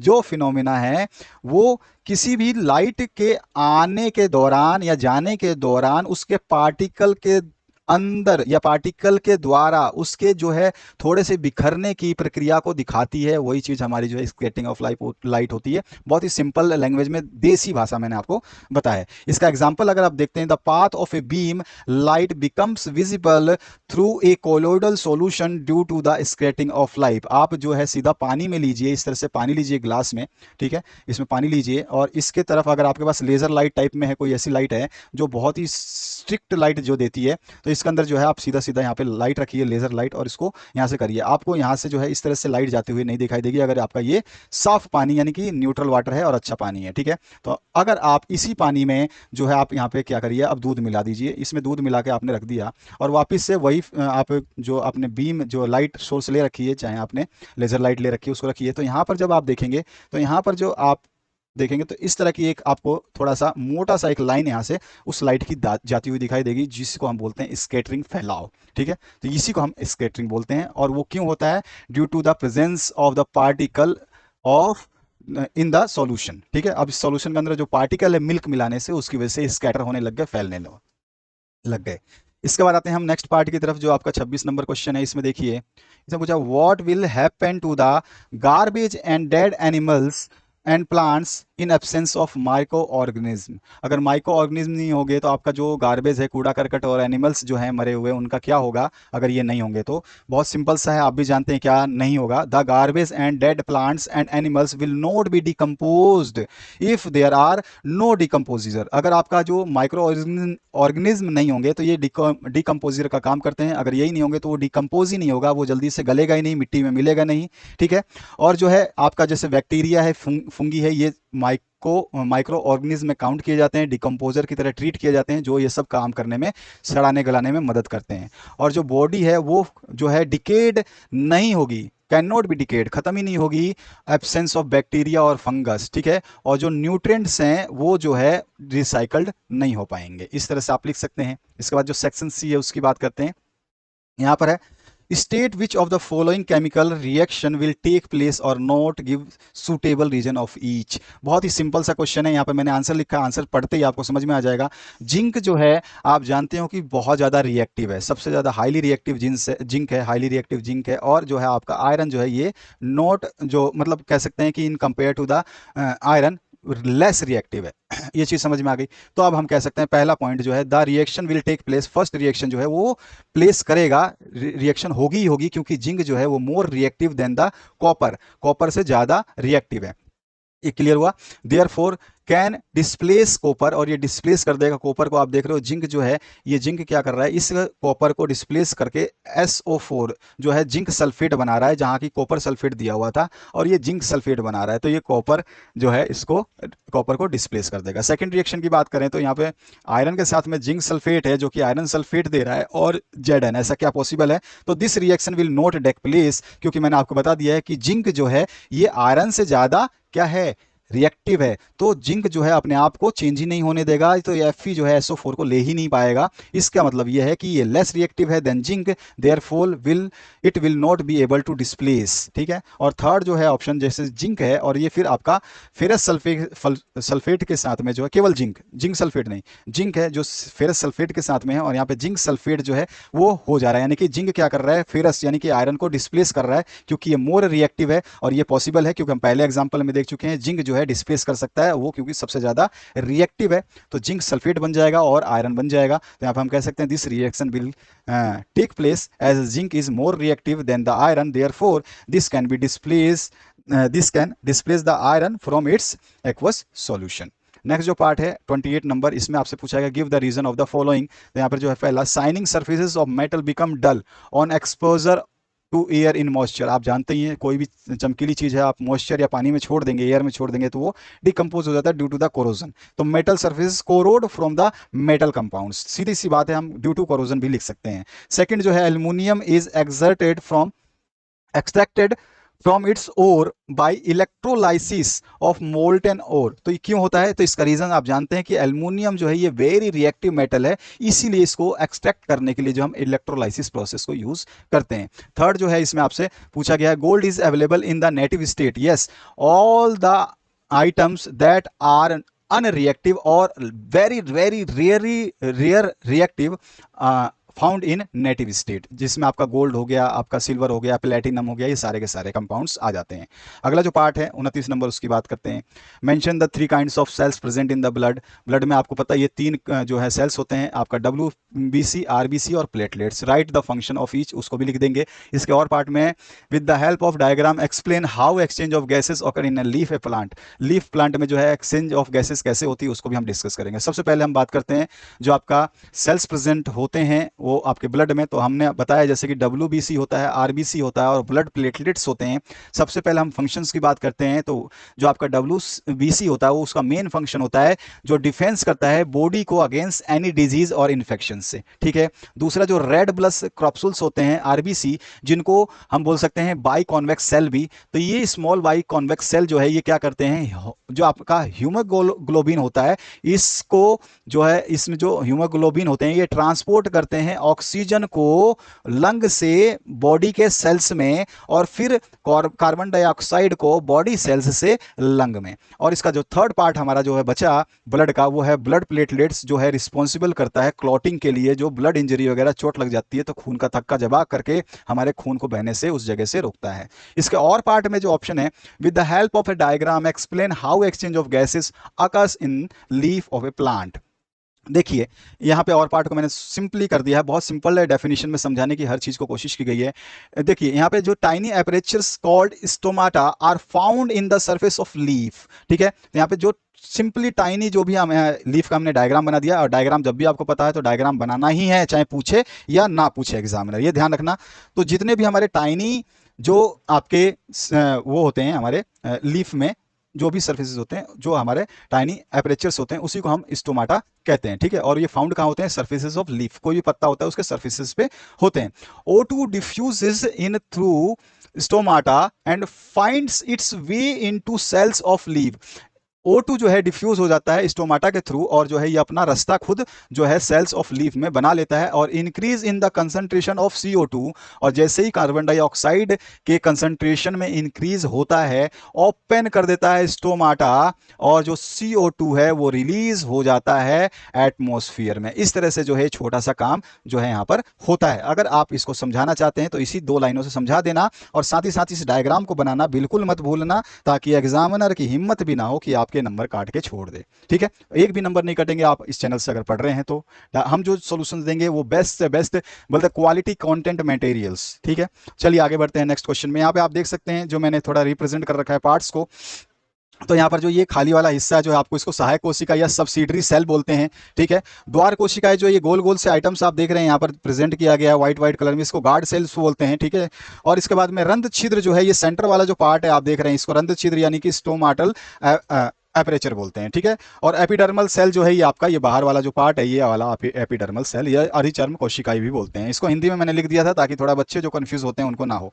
30 नंबर क्वेश्चन की बात करें तो यहाँ पर सीधा सीधा आपसे क्या पूछा गया है, Manju is use concave mirror for image formation for different positions of an object, what interfaces can be drawn about the following when an object is placed at a distance of 10 centimeter from the pole, पोल ध्रुव दे दिया है, of a concave mirror of focal length 15 centimetre, आपको सब कुछ दे दिया है। सबसे पहला आपको बताना है पोजीशन ऑफ द इमेज क्या होगी, साइज ऑफ द इमेज क्या होगा, नेचर ऑफ द इमेज क्या होगा, ड्रॉ करना है आपको level diagram, justify the interference. तो देखिए जो भी इंटरफेसेस है उनको हम जस्टिफाई कर देंगे। सबसे पहले हमारे को गिवन क्या है वो लिख लेते हैं, ऑब्जेक्ट डिस्टेंस यू से मेंशन करते हैं। हालांकि ये कॉनकेव मिरर है तो आपको अच्छी तरह पता है आपका ये नेगेटिव हो जाएगा, तो -10 जो है हमारा ये आपका ऑब्जेक्ट डिस्टेंस आ जाएगा। इसके लिए मैंने स्पेशल सीरीज जो है, स्पेशल वीडियो, एक ही वीडियो बनाया था, concave mirror, convex mirror, concave आपका मिरर के अलावा जो आपका दूसरा है लेंस,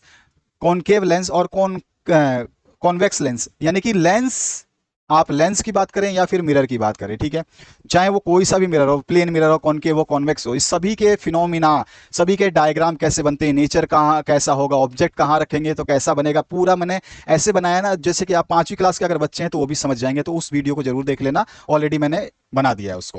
तो यहाँ पे ऑब्जेक्ट में आपको डिस्टेंस दिया गया है यू, जबकि आपका कॉनकेव मिरर है तो -10 सेंटीमीटर हो जाएगा। फोकल लेंथ आपको कॉनकेव मिरर का जो है, आपको मैंने जैसे बताया कॉनकेव मिरर है तो आपको नेगेटिव लेना होगा, तो 15 सेंटीमीटर है तो -15 सेंटीमीटर हो जाएगा। पोजीशन ऑफ इमेज हमें वी फाइंड आउट करना है। हमारे को मिरर फॉर्मूला पता है 1/f = 1/v + 1/u। सारे वैल्यूज को रख लेते हैं यहाँ पर, हमारे को निकालना क्या, 1/v निकालना है। 1/v को एक साइड ले लेते हैं और बाकी सारी वैल्यूज को एक साइड कर लेते हैं। 1/v हमें फाइंड आउट करना है। f की वैल्यू मुझे -15 दे रखी है क्वेश्चन में, अभी मैंने यहाँ पे बता दिया कि -15 और -10, -15 रखा, -10 रखा। और सीधा सीधा एलसीएम लिया, पुट आउट किया, मेरे पास 1/v आ गया 1/30। 1/30 1 से हटा देंगे तो v इक्वल्स टू 30 आ गया। और 30 क्या है, प्लस का आया मेरे पास, यहाँ की प्लस का 30 सेंटीमीटर आया मेरे पास। यानी कि जो पॉजिटिव साइन जो v का आया, ये कहता है कि इमेज जो है वो कैसा होगा, वर्चुअल होगा। जब हमारे पास में कॉनकेव मिरर हो, यहाँ पे देखो आपका कौन सा है, कॉनकेव मिरर, और इसमें जब पॉजिटिव आता है, जब हमारा v यानी कि v क्या, पोजिशन ऑफ इमेज जब पॉजिटिव हो, तो इसका मतलब वो वर्चुअल है। ठीक है, वर्चुअल है, ध्यान रखना है। और वर्चुअल है तो इसका मतलब क्या है, वो इरेक्ट भी होगा। वर्चुअल हमेशा वर्चुअल होगा तो इरेक्ट होगा, ये रूल है, मैंने समझा दिया है, अलग से एक वीडियो बनाया है। जब वर्चुअल लिखोगे तो इरेक्ट लिखोगे, जब इरेक्ट लिखोगे तो वर्चुअल लिखोगे, ये हमेशा मैंने बताया है। ठीक है, अगर रियल होगा तो आपका कैसा हो जाएगा, रियल होगा तो आपका इन्वर्टेड होगा। रियल होगा तो हमेशा कैसा होगा, इमेज, किसी भी इमेज की बात कर रहा हूं, रियल होगा तो कैसा होगा आपका, मैंने अभी बताया आपको, रियल होगा तो हमेशा इन्वर्टेड होगा। ठीक है, रियल होगा तो इन्वर्टेड होगा, वर्चुअल होगा तो इरेक्ट होगा। यानी वर्चुअल मतलब आभासी, अगर जो सच का प्रतिबिंब नहीं बना है तो वो सीधा बनेगा, अगर सच में प्रतिबिंब बना है तो वो उल्टा बनेगा। ये नियम है पूरे चैप्टर का, ये 2 ही नियम है। अगर इसको समझ लिया, उस वीडियो को देख लिया, तो सब कुछ क्लियर हो जाएगा। इसीलिए बता रहा हूं, उस वीडियो को देखना काफी, मतलब जिसने जिंदगी में नहीं सोचा होगा कि मिरर मेरे लेंस समझ में नहीं आएगा, न्यूमेरिकल नहीं कर पाऊंगा, मुझसे ये चैप्टर नहीं होगा, तो वो बच्चा उसको देख सकता है। ठीक है, तो यहाँ पर सीधा सीधा हम यहाँ पे देख सकते हैं कि हमारे पास जो है सीधा सीधा v की वैल्यू आ गई है। अब हम मैग्निफिकेशन हम जानते हैं, m बराबर -v/u होता है। अब हमारे पास v की वैल्यू पॉजिटिव थी, -30 अपॉन में v, u हमारे पास -10 था क्वेश्चन में, आपने देखा होगा। अभी मैंने ऊपर क्वेश्चन में बताया, बार बार ऊपर नीचे नहीं करूंगा मैं। यहाँ पे माइनस जो है 10 है, 10 रखा मैंने, -10 माइनस से कैंसिल आउट, और 10 से डिवाइड किया 3, मैग्निफिकेशन 3 पॉजिटिव आ गया। ठीक है, ये ध्यान रखना। तो position of the image is 30 centimetre behind the mirror, पहला जो है हमसे पूछा गया क्वेश्चन में, वो चीज आपको ध्यान रखनी है। Position of the image, size of the image की बात करूं तो size of image is 3 times, क्योंकि पॉजिटिव 3 आया है, ऑफ द ऑब्जेक्ट। और उसके बाद में कैसा आया, मैंने बताया था, अगर ये इमेज वर्चुअल है तो ऑटोमेटिकली क्या होगा, इरेक्ट होगा। तो मुझे जरूरत नहीं है, वर्चुअल पता चल चुका तो इरेक्ट पता चल जाएगा, इरेक्ट पता है तो वो वर्चुअल होगा ही होगा। ये नियम है, कानून है, असत्य मतलब कहते हुए, मतलब पृथ्वी का एक जो है परिपूर्ण सत्य है, इसको चेंज नहीं कर सकते। ये किसी भी लॉ में चेंज नहीं होता है, अगर इन्वर्टेड है तो हमेशा रियल होगा, ये लॉ कभी चेंज नहीं होते हैं। तो यहाँ पर वर्चुअल है तो वो इरेक्ट होगा, अगर इरेक्ट लिख दिया है तो वो वर्चुअल होगा। तो यहाँ सी ऑप्शन करेक्ट, मतलब हमारे 3 ऑप्शन यहाँ पे आंसर आ गए। इसके बाद जो 31st नंबर है, define optical centre of a spherical lens. तो it is the centre point of lens through which a ray of light passes without any deviation. ये ऑप्टिकल सेंटर जो है ना, ये यहां से कोई भी रे जाए, कैसी भी जाए, यहां से जाए, ऐसे जाए, वैसे जाए, वो सीधी निकल जाएगी, कहीं भी मुड़ेगी नहीं। जैसे जा रही है उसको कोई रोक नहीं सकता, वो सीधी निकल जाएगी। ये क्लियर हो गया, यही चीज इसमें बताई गई है। बी पार्ट में पूछा है, you are given a convex lens of focal length 30 centimetre, where should you place, where would you place an object to get real inverted. अभी देखो, मैं आप थोड़ा सा ऊपर चलो वापिस, देखो रियल आएगा, इन्वर्टेड आएगा, देखा आया यहां पर क्वेश्चन में भी, real inverted and highly enlarge, बहुत बड़ा इमेज ऑफ ऑब्जेक्ट जो है बनेगा। आपसे बोल रहा है कहां आप उसको प्लेस करोगे, ड्रॉ ए रे diagram so in the image formation, और इसका रे डायग्राम आपको बना देना है। यहां पे देख लेंगे हम उसको। तो देखिए सबसे पहले हम रे डायग्राम बना लेते हैं, ठीक है, ताकि आपको दिक्कत ना हो। तो देखिए हम उसको करेंगे, the object at is place at F, focus पे जो हम ऑब्जेक्ट को रखेंगे, तो ऑब्जेक्ट को हम रखा फोकस पे। ठीक है, और फोकस से हमें इसका बिंब बनाने के लिए जानते ही हो 2 रेज ले जानी पड़ेगी। एक आप जो है सीधा पैरेलल ले जाएंगे प्रिंसिपल एक्सिस के, जो आपका प्रिंसिपल एक्सिस है उसके बिल्कुल पैरेलल समानांतर ले जाएंगे, और जो है मिरर से टकरा के जो है फोकस से ही पास होता है। ये आपको पता होना चाहिए, नहीं पता है तो मैंने बताया बार बार कि इसका जो वीडियो मैंने स्पेशल बनाया है उसको आप देख सकते हैं। लिंक नहीं पता है तो मुझसे लिंक जो है डिमांड कर सकते हैं। क्लियर हुआ।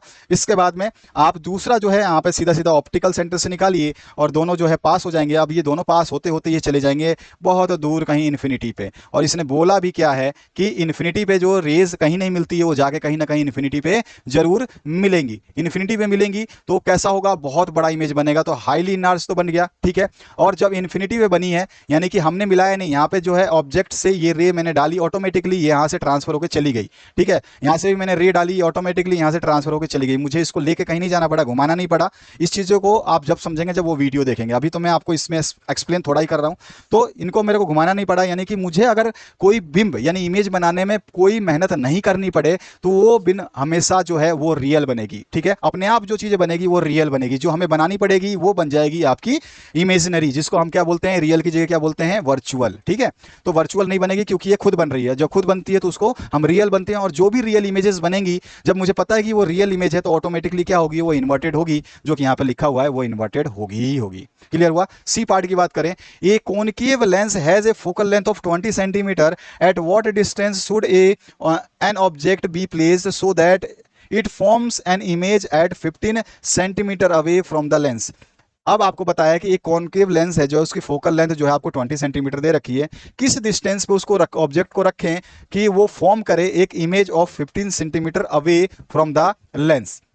इसमें जो जो दिए गए हैं उनको लिख लेते हैं। सबसे पहले हमारे को दिया क्या गया है, एफ दिया गया है, और आपको देखो कौन सा लेंस है। सबसे पहले तो मैं आपको बताता हूं, हमेशा कॉनकेव लेंस है माइनस में ले लेंगे। ठीक है, तो आपका एफ जो है -20, बी जो है -15 सेंटीमीटर, यू मुझे निकालना है, हमारे को मिरर फॉर्मूला जो है, लेंस फॉर्मूला पता है। ठीक है, लेंस फॉर्मूला पता है, तो 1 में F equals to 1/v minus 1/u। U हमें फाइंड आउट करना है, तो यू को एक साइड में ले लिया, बाकी हम फॉर्मूले में सारी वैल्यूज को पुट करेंगे। यू की वैल्यू आ गई -60 सेंटीमीटर। यही उसने पूछा था, क्या पूछा था कि जो हमारा distance should be the distance should an object be placed, तो ऑब्जेक्ट कितनी दूरी पर रहेगा, वो रहेगा हमारा -60 सेंटीमीटर अवे। क्लियर।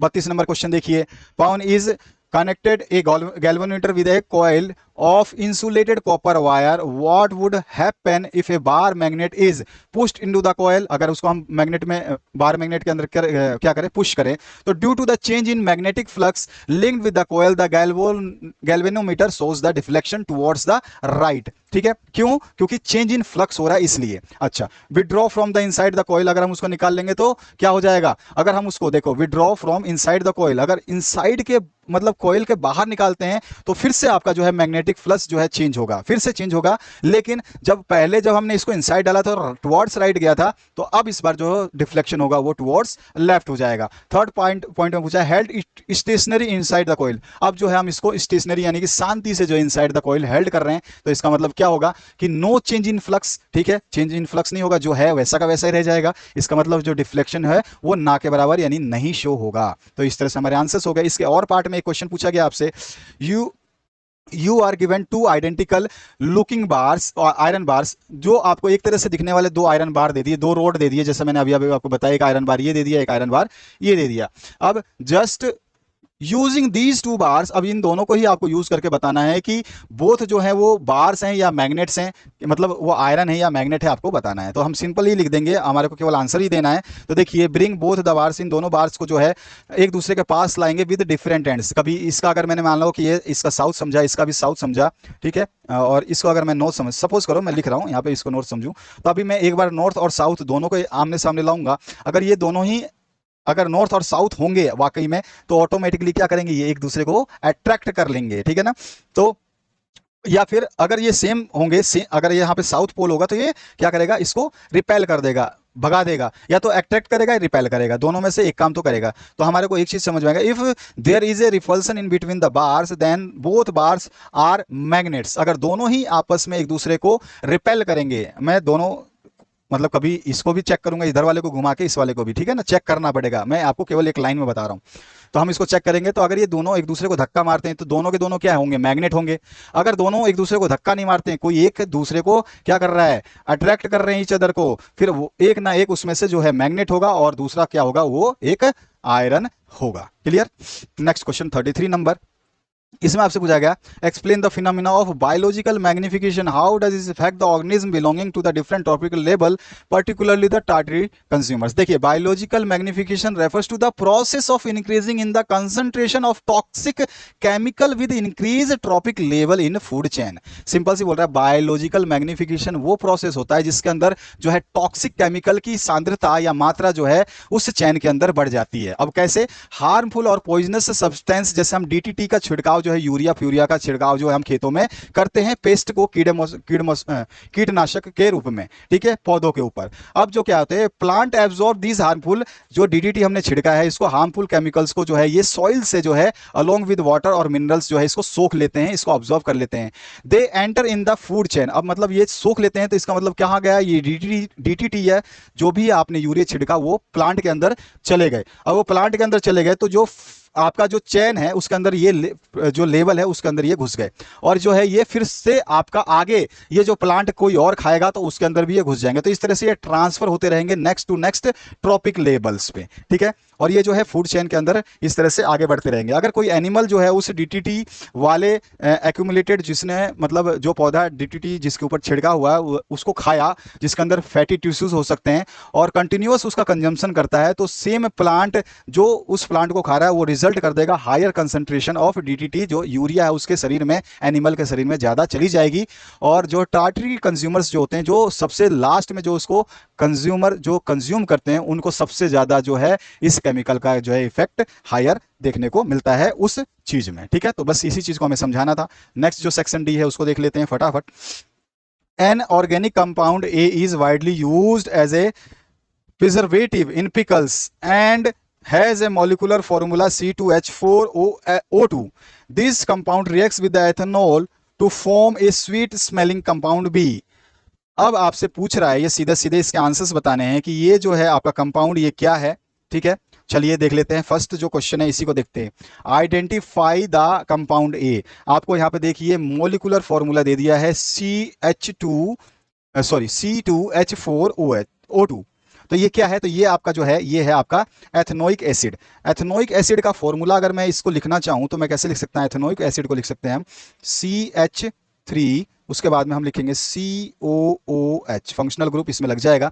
ये एथेनोइक एसिड है, इसमें कितने हैं आप देख सकते हैं, हाइड्रोजन कितने हैं, तो 3 हाइड्रोजन और एक 4 हाइड्रोजन, ठीक है। कार्बन कितने हैं, 2 कार्बन। ऑक्सीजन कितने हैं, 2। तो यही फॉर्मूला है C2, ठीक है। C एक ये रहा, एक ये रहा, ठीक है। अच्छा ऑक्सीजन कितने हैं, 2, ये रहा 2 ऑक्सीजन, और हाइड्रोजन कितने हैं, 4। तो ये हमारा एथेनोइक जो आपका ये फॉर्मूला बन गया एथेनोइक एसिड का। तो ए कंपाउंड हमने पहचान लिया। बी पार्ट है write the chemical equation for the reaction with ethanol to form compound B. अच्छा ये कंपाउंड बी बना रहा है तो इसका जो है हमें रिएक्शन करवाना है एथेनॉल के साथ में। तो देखो मैंने अभी आपको बताया कि CH3COH है, इसको हम रिएक्ट करवा देते हैं एथेनॉल से, तो C2H5OH फॉर्मूला आपको याद होने चाहिए, उसको तो मेरे लिखने से याद नहीं कर लोगे, आपको याद करना पड़ेगा। C2H5OH से आप इसको रिएक्ट कराएंगे किसके प्रेजेंस में, कंसंट्रेटेड H2SO4, ठीक है।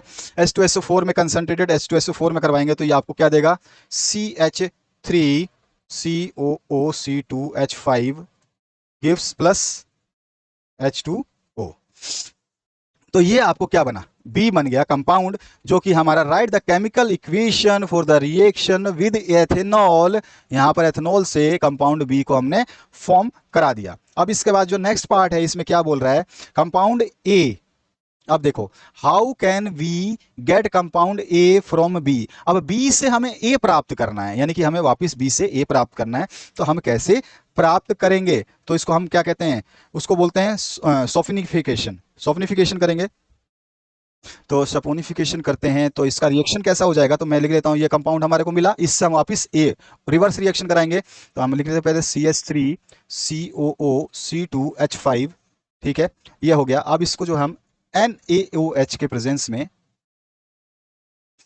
ट्रीट कराएंगे और जो है हमारे को दे देगा C2H5OH, ठीक है, C2H5OH, और उसके अलावा क्या मिलेगा, H4, C2H5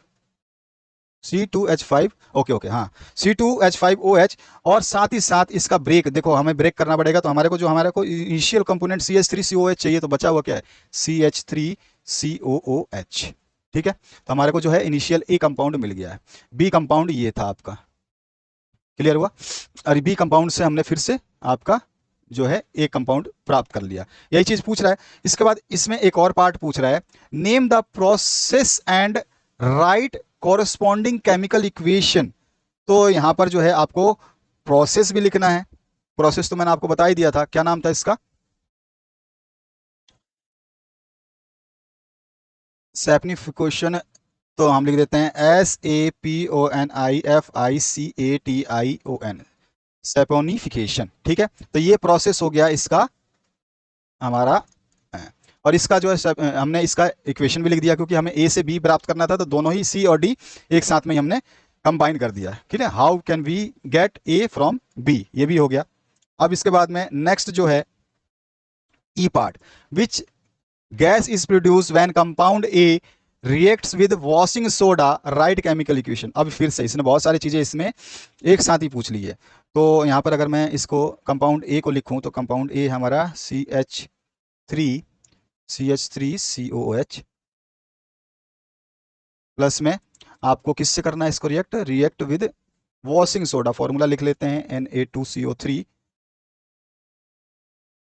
ये हमारे को जो देगा, ये देगा आपका C, क्योंकि ये ट्वाइस आ जाएगा, केमिकल रिएक्शन को हम बैलेंस करेंगे तो CH3COONA plus H2O plus CO2। अब यहाँ पर हम देख सकते हैं इस क्वेश्चन का आंसर भी, विच गैस इज प्रोड्यूस, तो हमारे को दिख रहा है कि यहाँ पे कार्बन डाइऑक्साइड जो है गैस यहाँ पे निकल रही है। ठीक है, बाकी और क्या बोल रहा है,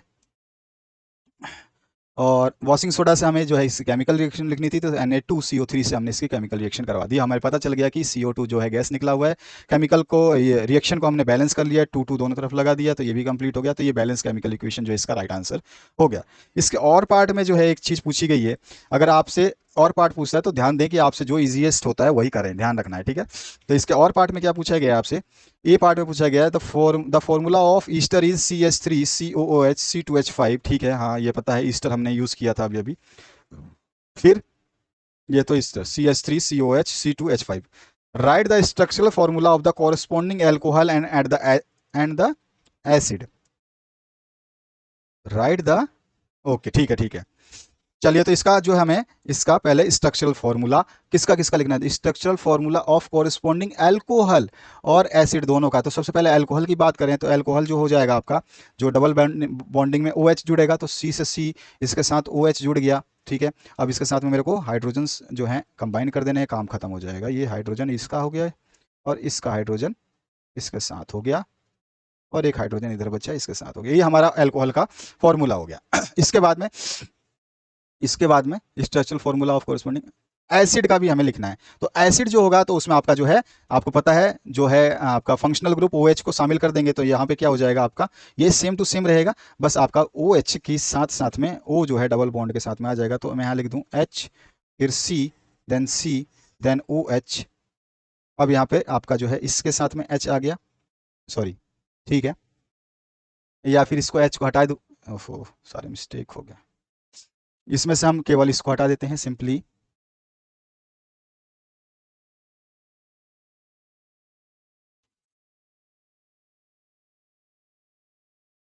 तो यहाँ पर हमने कर दिया इसको काम, अब कम कर दिया, तो हमारे को केवल बॉन्ड लगा देना है, बॉन्ड लगा देते हैं फटाफट। देखिए, अब यहाँ पर डबल बॉन्ड के साथ में मैं इसको लगा देता हूँ पेन, ये आपका ऑक्सीजन जुड़ गया डबल, और यहाँ पर आप देख सकते हैं, यहाँ पर हमारा खाली रह गया जिसके साथ H, और इसके साथ में भी H जुड़ जाएगा। तो यहाँ पे क्योंकि हमारे को यहाँ पर डबल बॉन्ड यूज करना था, तो इसके नीचे H नहीं जोड़ सकते हैं, आपको मैं पहले ही बहुत ज़्यादा पहले एक्सप्लेन MCQ जब करवा रहा था तभी मैंने आपको बता दिया था। तो इस तरह से हमारा एसिड का हो गया। इसका जो बी पार्ट में, इसमें first mention the experimental condition involve in obtaining ethene from ethanol. तो यहाँ पे एक्सपेरिमेंटल जो है आपको क्या करना है, कंडीशंस क्या होती हैं वो बतानी है। तो इसको जब हम करते हैं, तो इसको हमें 443 केल्विन के ऊपर जो है presence of 443 kelvin heat up to 443 kelvin in presence of concentrated, आपका हो जाएगा H2SO4।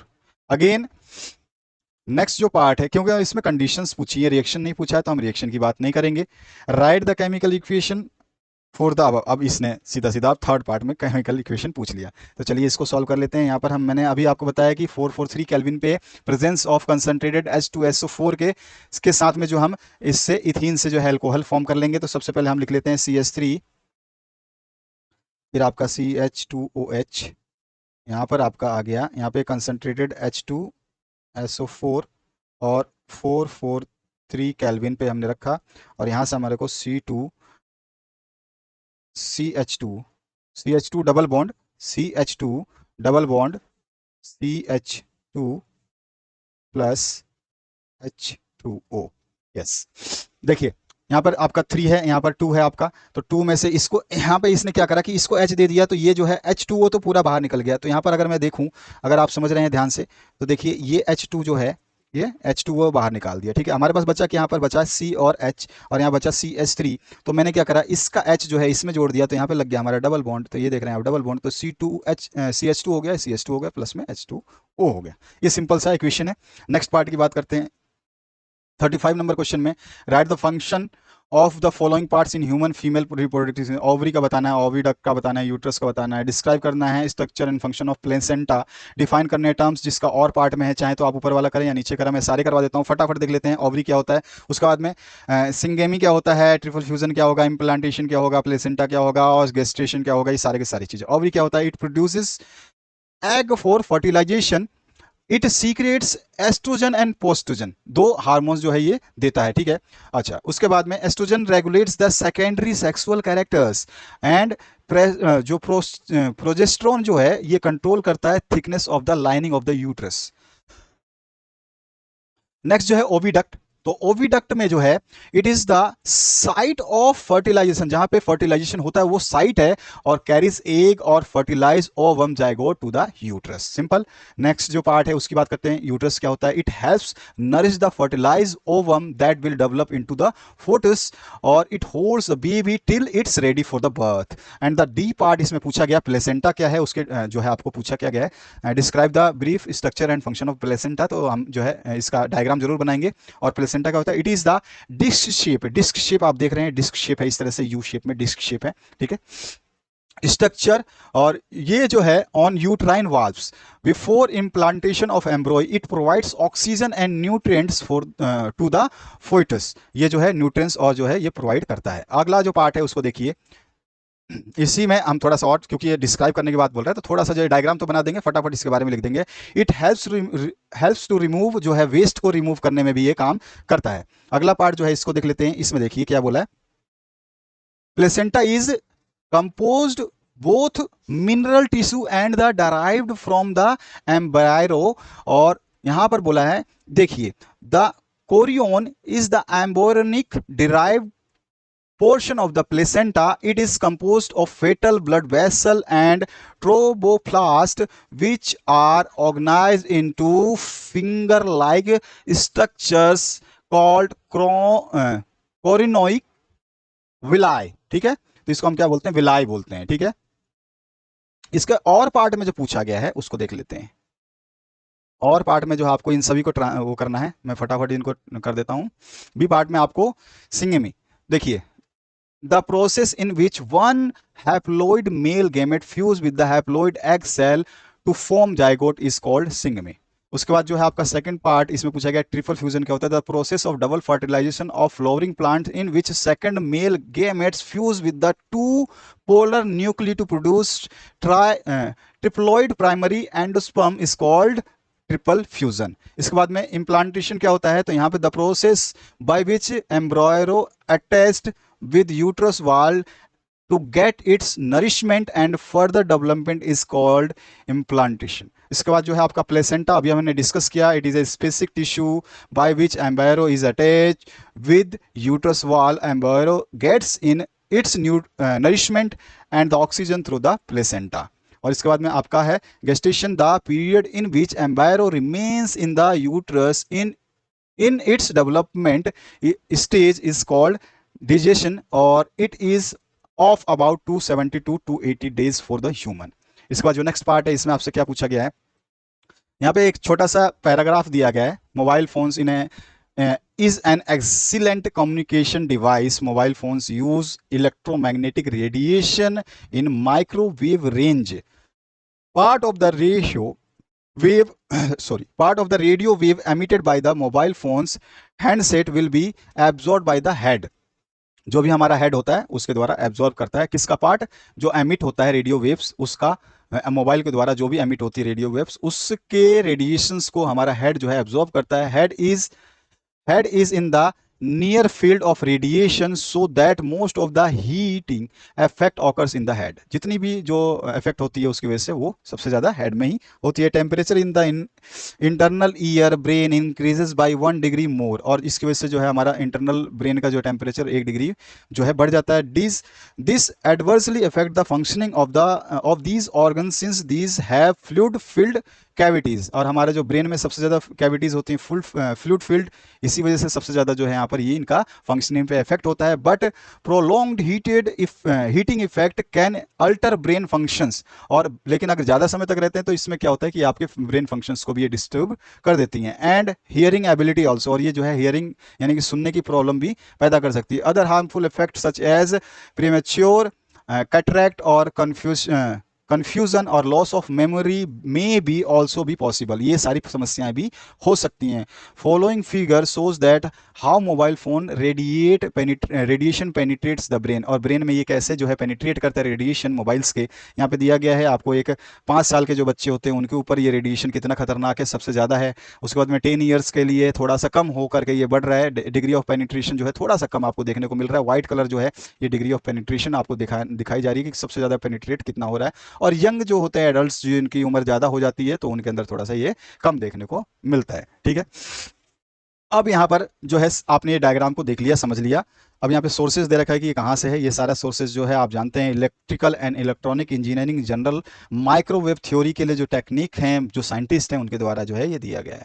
अब यहाँ से रिलेटेड क्वेश्चन क्या है? पहला क्वेश्चन है what precaution should be taken while using phones. तो सीधा सीधा यहाँ पे बोला गया try to consider mobile phones as communication device not as an entertainment device. Even if you are not talking the cell phone is emitting strong signals to keep a link with the base station. तो अगर आप उसको use नहीं कर रहे हैं तो भी आपका फोन सिग्नल जो है भेज रहा है, क्योंकि वो स्टेशन जिससे भी कनेक्ट है, जिस नेटवर्क से कनेक्ट है उससे कनेक्टेड रहना चाहता है, इसलिए वो हमेशा जो है सिग्नल्स भेज रहा है। पहली चीज आपको समझ में आ गई। दूसरी चीज which radiations are use in mobile phones. अभी अभी हमने बात किया, मैंने अंडरलाइन की थी, ऊपर आपने देखा होगा। इसमें जो है माइक्रोवेव रेंज की जो है इलेक्ट्रोमैग्नेटिक रेडिएशंस देखने को मिलती है, तो इसको हम लिखेंगे electromagnetic radiation of microwave range are use in the mobile phones. Third part जो है how does prolonged heating effect due to mobile radiation can affect adversely। तो यहाँ पर जो हीटिंग इफेक्ट कैन अल्टर, अभी मैंने आपको ये पढ़ के बताया था क्वेश्चन में, ब्रेन फंक्शंस को, हियरिंग एबिलिटी ऑल्सो। ठीक है, अदर हार्मफुल इफेक्ट में जो है ये क्या करता है, प्रीमेच्योर जो है कॉन्ट्रैक्ट्स को कर सकता है, कंफ्यूजन क्रिएट कर सकता है, loss of memory can also be possible. उसके बाद में इसमें फोर्थ पार्ट में पूछा गया in which part of our body most of the hearing effect cause due to the use of mobile phones. तो हमने देखा कि इस डायग्राम में पूरा का पूरा बताया कि हेड जो है हमारा मेन है पार्ट, तो यहाँ पे हेड आंसर हो जाएगा। सेक्शन ई की बात करें तो यहाँ पर जो है 37 से 39 नंबर के क्वेश्चंस देखते हैं। सबसे पहले reactivity series in the list of metal arranged in the order of their decreasing activities. यहाँ पे डिक्रीजिंग एक्टिविटीज के थ्रू दे रखा है, हर चीज को मेंशन करें, ध्यान रखें। तो यहाँ पे डिक्रीजिंग एक्टिविटीज दे रखा है। The metal at the top of the reactivity series the most reactive. Top पे जो दिए गए हैं वो मोस्ट रिएक्टिव है, और metal at the bottom is least reactive. The more reactive metal displaces less reactive metal from the salt solution. ये सभी को पता है। ठीक है, अब ये क्या बोल रहा है, सबसे पहला जो क्वेश्चन पूछा गया उसकी बात करेंगे हम। टेबल देख लिया आपने कि इसमें मोर रिएक्टिव्स दे दिए हैं, फिर जो रिएक्टिविटी डिक्रीज हो रहा है वहां से आपको जिंक से दे दिया है, और फिर लेस रिएक्टिव जो है गोल्ड पे आगे खत्म हो गया। टेबल आपको समझ में आ गया। अब इस टेबल के अकॉर्डिंग जो है पहला क्वेश्चन पूछा गया name the metal which react with the steam but not with hot water. तो देखिए यहाँ पर name the metal which react with the steam but not with the hot water, तो कौन सा मेटल हो जाएगा? तो हो जाएगा आपका एक iron and zinc. Iron and zinc, ये दो जो मेटल है, ये आयरन जिंक, और एक एल्युमिनियम भी आपका। ठीक है, एल लिख देते हैं। ठीक है, तो एल्युमिनियम आपका, आयरन जिंक और एल्युमिनियम जो है ये मोस्ट जो है आपका क्या है, यहाँ पर जो है रिएक्ट करेंगे किससे, आपका with steam but not with the hot water. Clear हुआ?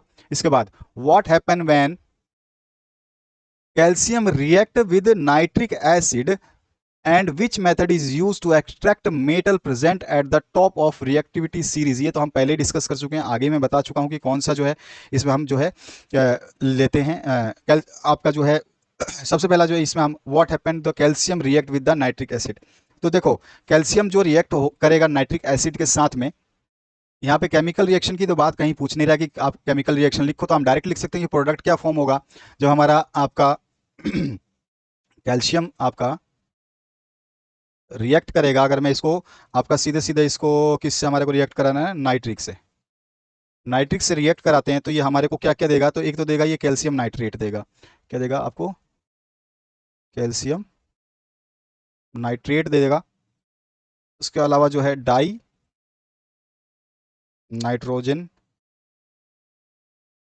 मोनोऑक्साइड दे देगा, और प्लस में आपको दे देगा वाटर। तो ये हमारा को दे रहा है, ठीक है, die nitrogen monoxide water and calcium nitrate, ठीक है, ये चीज हमारे को फॉर्म करके देगा। इसके अलावा और कुछ इसने पूछा है इसमें, यस, हमको इसने पूछा है कि आप जो है which method is used to extract metal present at the top of reactivity series।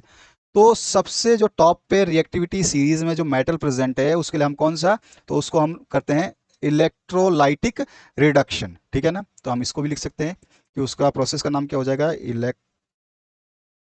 Electrolytic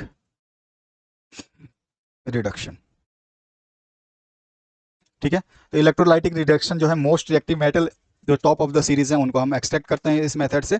और इसके बाद में इसमें सेकंड पार्ट पूछेगा विच of the following metal exist in their native states. अभी मैंने नेटिव स्टेट्स का बताया था, डिस्कस किया था कि आपका प्लेटिनम हुआ या फिर गोल्ड हुआ, सिल्वर हुआ, ये सारे के सारे जो हैं आपके नेटिव स्टेट्स में होते हैं। तो यहाँ पर देखिए गोल्ड आपको देखने को मिल रहा है, सिल्वर आपको देखने को मिल रहा है, प्लेटिनम और कुछ तो है नहीं इसमें, तो हमारा दो ही ऑप्शन सही हो जाएगा, सेकंड नंबर और फोर्थ नंबर। तो यहाँ पर हम लिख सकते हैं second number answer and fourth number. बस इस तरह से जहाँ पे आंसर्स जो लिखना है वही कर देंगे। इसके बाद में 38 नंबर है, question number 1 to 4 are based on the table. आप टेबल देखिए, पहले स्टडी करिए टेबल क्या दिया गया है। इस टेबल में कैरेक्टर्स दिया गया है, मेटल्स दिया गया है, और इसमें आपको दिया गया है, सॉरी मेल्स दिया गया है और फीमेल्स दिया गया है। इसमें total number of chromosome 23 pairs दिए गए हैं। नंबर ऑफ ऑटोसोम जो है 22 pairs and 22 pairs, okay. Number of sex आर्जोम्स क्रोमोसोम्स जो है 1 पेयर दिया गया है, मेल्स और फीमेल्स दोनों दिए गए हैं। फर्स्ट क्वेश्चन पूछा गया है व्हाट इज सेक्स डिटर्मिनेशन। तो सिंपल सी बात है, मैं आपको पहले ही क्वेश्चन में समझा चुका हूं, जो जिस भी मतलब हम न्यू बॉर्न बेबी होती है उसके सेक्स को डिटरमाइन करने के लिए जो भी प्रोसेस फॉलो किया जाता है उसी को हम सेक्स डिटर्मिनेशन बोलते हैं। तो हम सीधा सीधा लिख सकते हैं the process by which sex of a new born organism is detected is called sex determination. Second part में पूछा गया what are the sex chromosome in males. तो अभी अभी मैंने आपको स्टार्टिंग में ही डिस्कस किया था कि मेल्स में जो है आपके एक्स और वाई क्रोमोसोम्स पाए जाते हैं, ठीक है। इसके बाद जो है आपसे नेक्स्ट पार्ट पूछा गया what are the sex chromosome in females. तो फीमेल्स में भी मैंने बताया था कि आपके केवल एक्स और एक्स क्रोमोसोम्स जो है उसके अंदर होते हैं। उसके बाद इसमें और पार्ट में आपसे क्या पूछा गया है, is the father responsible for the sex of the child. Yes it is right, ये भी मैं आपको पहले समझा चुका हूं, फिर भी हमने यहाँ पे लिख दिया है yes father determines the sex of A baby if x chromosome of father combines with the mother X chromosome, यानी कि फादर का भी एक्स और मदर का भी X, that's mean a girl will birth, ठीक है। एंड यहाँ पे chromosome to make a baby girl while Y chromosome will combine with mother X chromosome will make a boy. तो आपका जो है फादर से अगर वाई मिल जाता है और मदर का जो है एक्स क्रोमोसोम है तो वहां पर जो है आपका बॉय आ जाएगा। तो ये होगा हमारा इसका आंसर। इसके बाद जो आपका नेक्स्ट पार्ट है, lenses are object made of transparent materials such as glass or clear plastic that has curved surfaces. Diverging lenses are thicker at their edges than eight there centres. ये तो सीधी सी बात है कि डाइवर्जिंग तो वही होती है आपकी थिकर होती है एजेस पे, सेंटर्स पे नहीं। And make light rays passing through them spread out. Converging lenses are thicker in the middle. अब इसने कन्वर्जिंग और डाइवर्जिंग के डिफरेंसेस बता रहा है, आपको अच्छी तरह से पता है, क्लासेस में बता रखा है। दोनों चीजें जो हैं, अगर एक शेप जो है आपकी अगर यहाँ पर जो है पतली होगी तो दूसरी वाली वहाँ पे मोटी होगी, और यहाँ पर जो बीच में मोटी होगी वहाँ पे पतली होगी, बस यही फर्क होता है। तो their middle than at the edge and make light rays passing through them focus at a point. These are used in spectacles to help people with poor vision see better. The converging lens magnify by bending the ray of light that pass through them to meet at a point called focus. Or thicker the converging lens is at its center, अब यहाँ पे बोला thicker the converging lens, जितना converging lens को आप thick करेंगे at centre पे, the more its magnifies and closer the focus is to the lens. अब जैसे ही हम उसको ज्यादा करते हैं तो मैग्निफिकेशन जो है उसकी बढ़ जाती है और फोकस जो है उसकी पास आ जाती है। तो यहाँ पे पहला चीज बता रहा है, Ravi uses two lenses A and B, same size same material, P1 and P2 are the powers of A and B. An object is kept at the same distance from the lenses between f and 2f of each lens on the principal axis in turn. Let I1 and I2 be the image formed by two lenses respectively. What is the relation of image distances of both lenses? यहाँ पे देखो आपसे सीधा सीधा क्या बोल रहा है कि यहाँ पर रवि जो है दो लेंसेज यूज कर रहा है सेम साइज के सेम मटेरियल का, जो कि यहाँ पर आपको शोन कर रहा है। ठीक है, यहाँ पर आपको दे दिया है। अब इसमें एक चीज और बोला है कि P1 और P2 जो है ये इसके पावर्स हैं, जो A और B जो भी हैं उनके, ठीक है, और जो उनके लेंसेज के जो फोकस की डिस्टेंस है वो f और 2f दे रखी है, प्रिंसिपल एक्सिस इन टर्न। और यहाँ पर जो है I1 और I2 जो है image form of two lenses है। What is the relation between the distances of both the lenses? देखो सबसे पहले तो distance of both the lenses I2 will be less than the I1 from the lens. ठीक है, ये दोनों के दोनों चीजें इसमें हो जाएगी। इसके बाद देखिए इसमें और क्या पूछा है, write down the relation between the power of the lens of the both. दोनों का जो है आपको रिलेशन लिखनी है तो रिलेशन लिख देंगे, power of one is less than power of two. Next जो पार्ट है इसमें क्या पूछा गया है, Meenakshi use above two lenses A and B along with another two lenses C and D as shown। अच्छा, यहाँ पे आपको C and D जो है शोन किया गया है, इसके साथ करती है। C is able to see the subject matter on the blackboard while sitting in the front row। अब फ्रंट रो में सिटिंग कर रही हैं तो in the classroom, but it is unable to see the same matter while sitting in the last row. पूरा का पूरा जो इसका कॉन्सेप्ट मैंने सिखाया हुआ है, मैंने बताया था स्पेशल वीडियो इसका बनाया, उसको जरूर चेक कर लेना, उसी में आपको हर चीज समझ में आ जाएगी। इस वीडियो को बहुत ज़्यादा लंबा हो जाएगा ये। Which of the above four lenses will see required to correct the defect in her vision and why? इसके और क्वेश्चन में पूछा गया है, Natasha places an object on the principal axis of the above given lens A on and one end of this object coincides with the focus f and the another and with 2f. What will be the nature of the image formed by the lenses on the other side? सारे के सारे answers जो है उस video में आपको मिलेंगे। यहाँ पर मैं केवल आंसर्स दे देता हूँ इसका जो थर्ड पार्ट है उसमें लिख सकते हो, C will require lens C because C is suffering from myopia. In myopia concave lens is required to correct it. And fourth part जो है इसमें कहता है nature of image formed will be infinite in size. तो ये है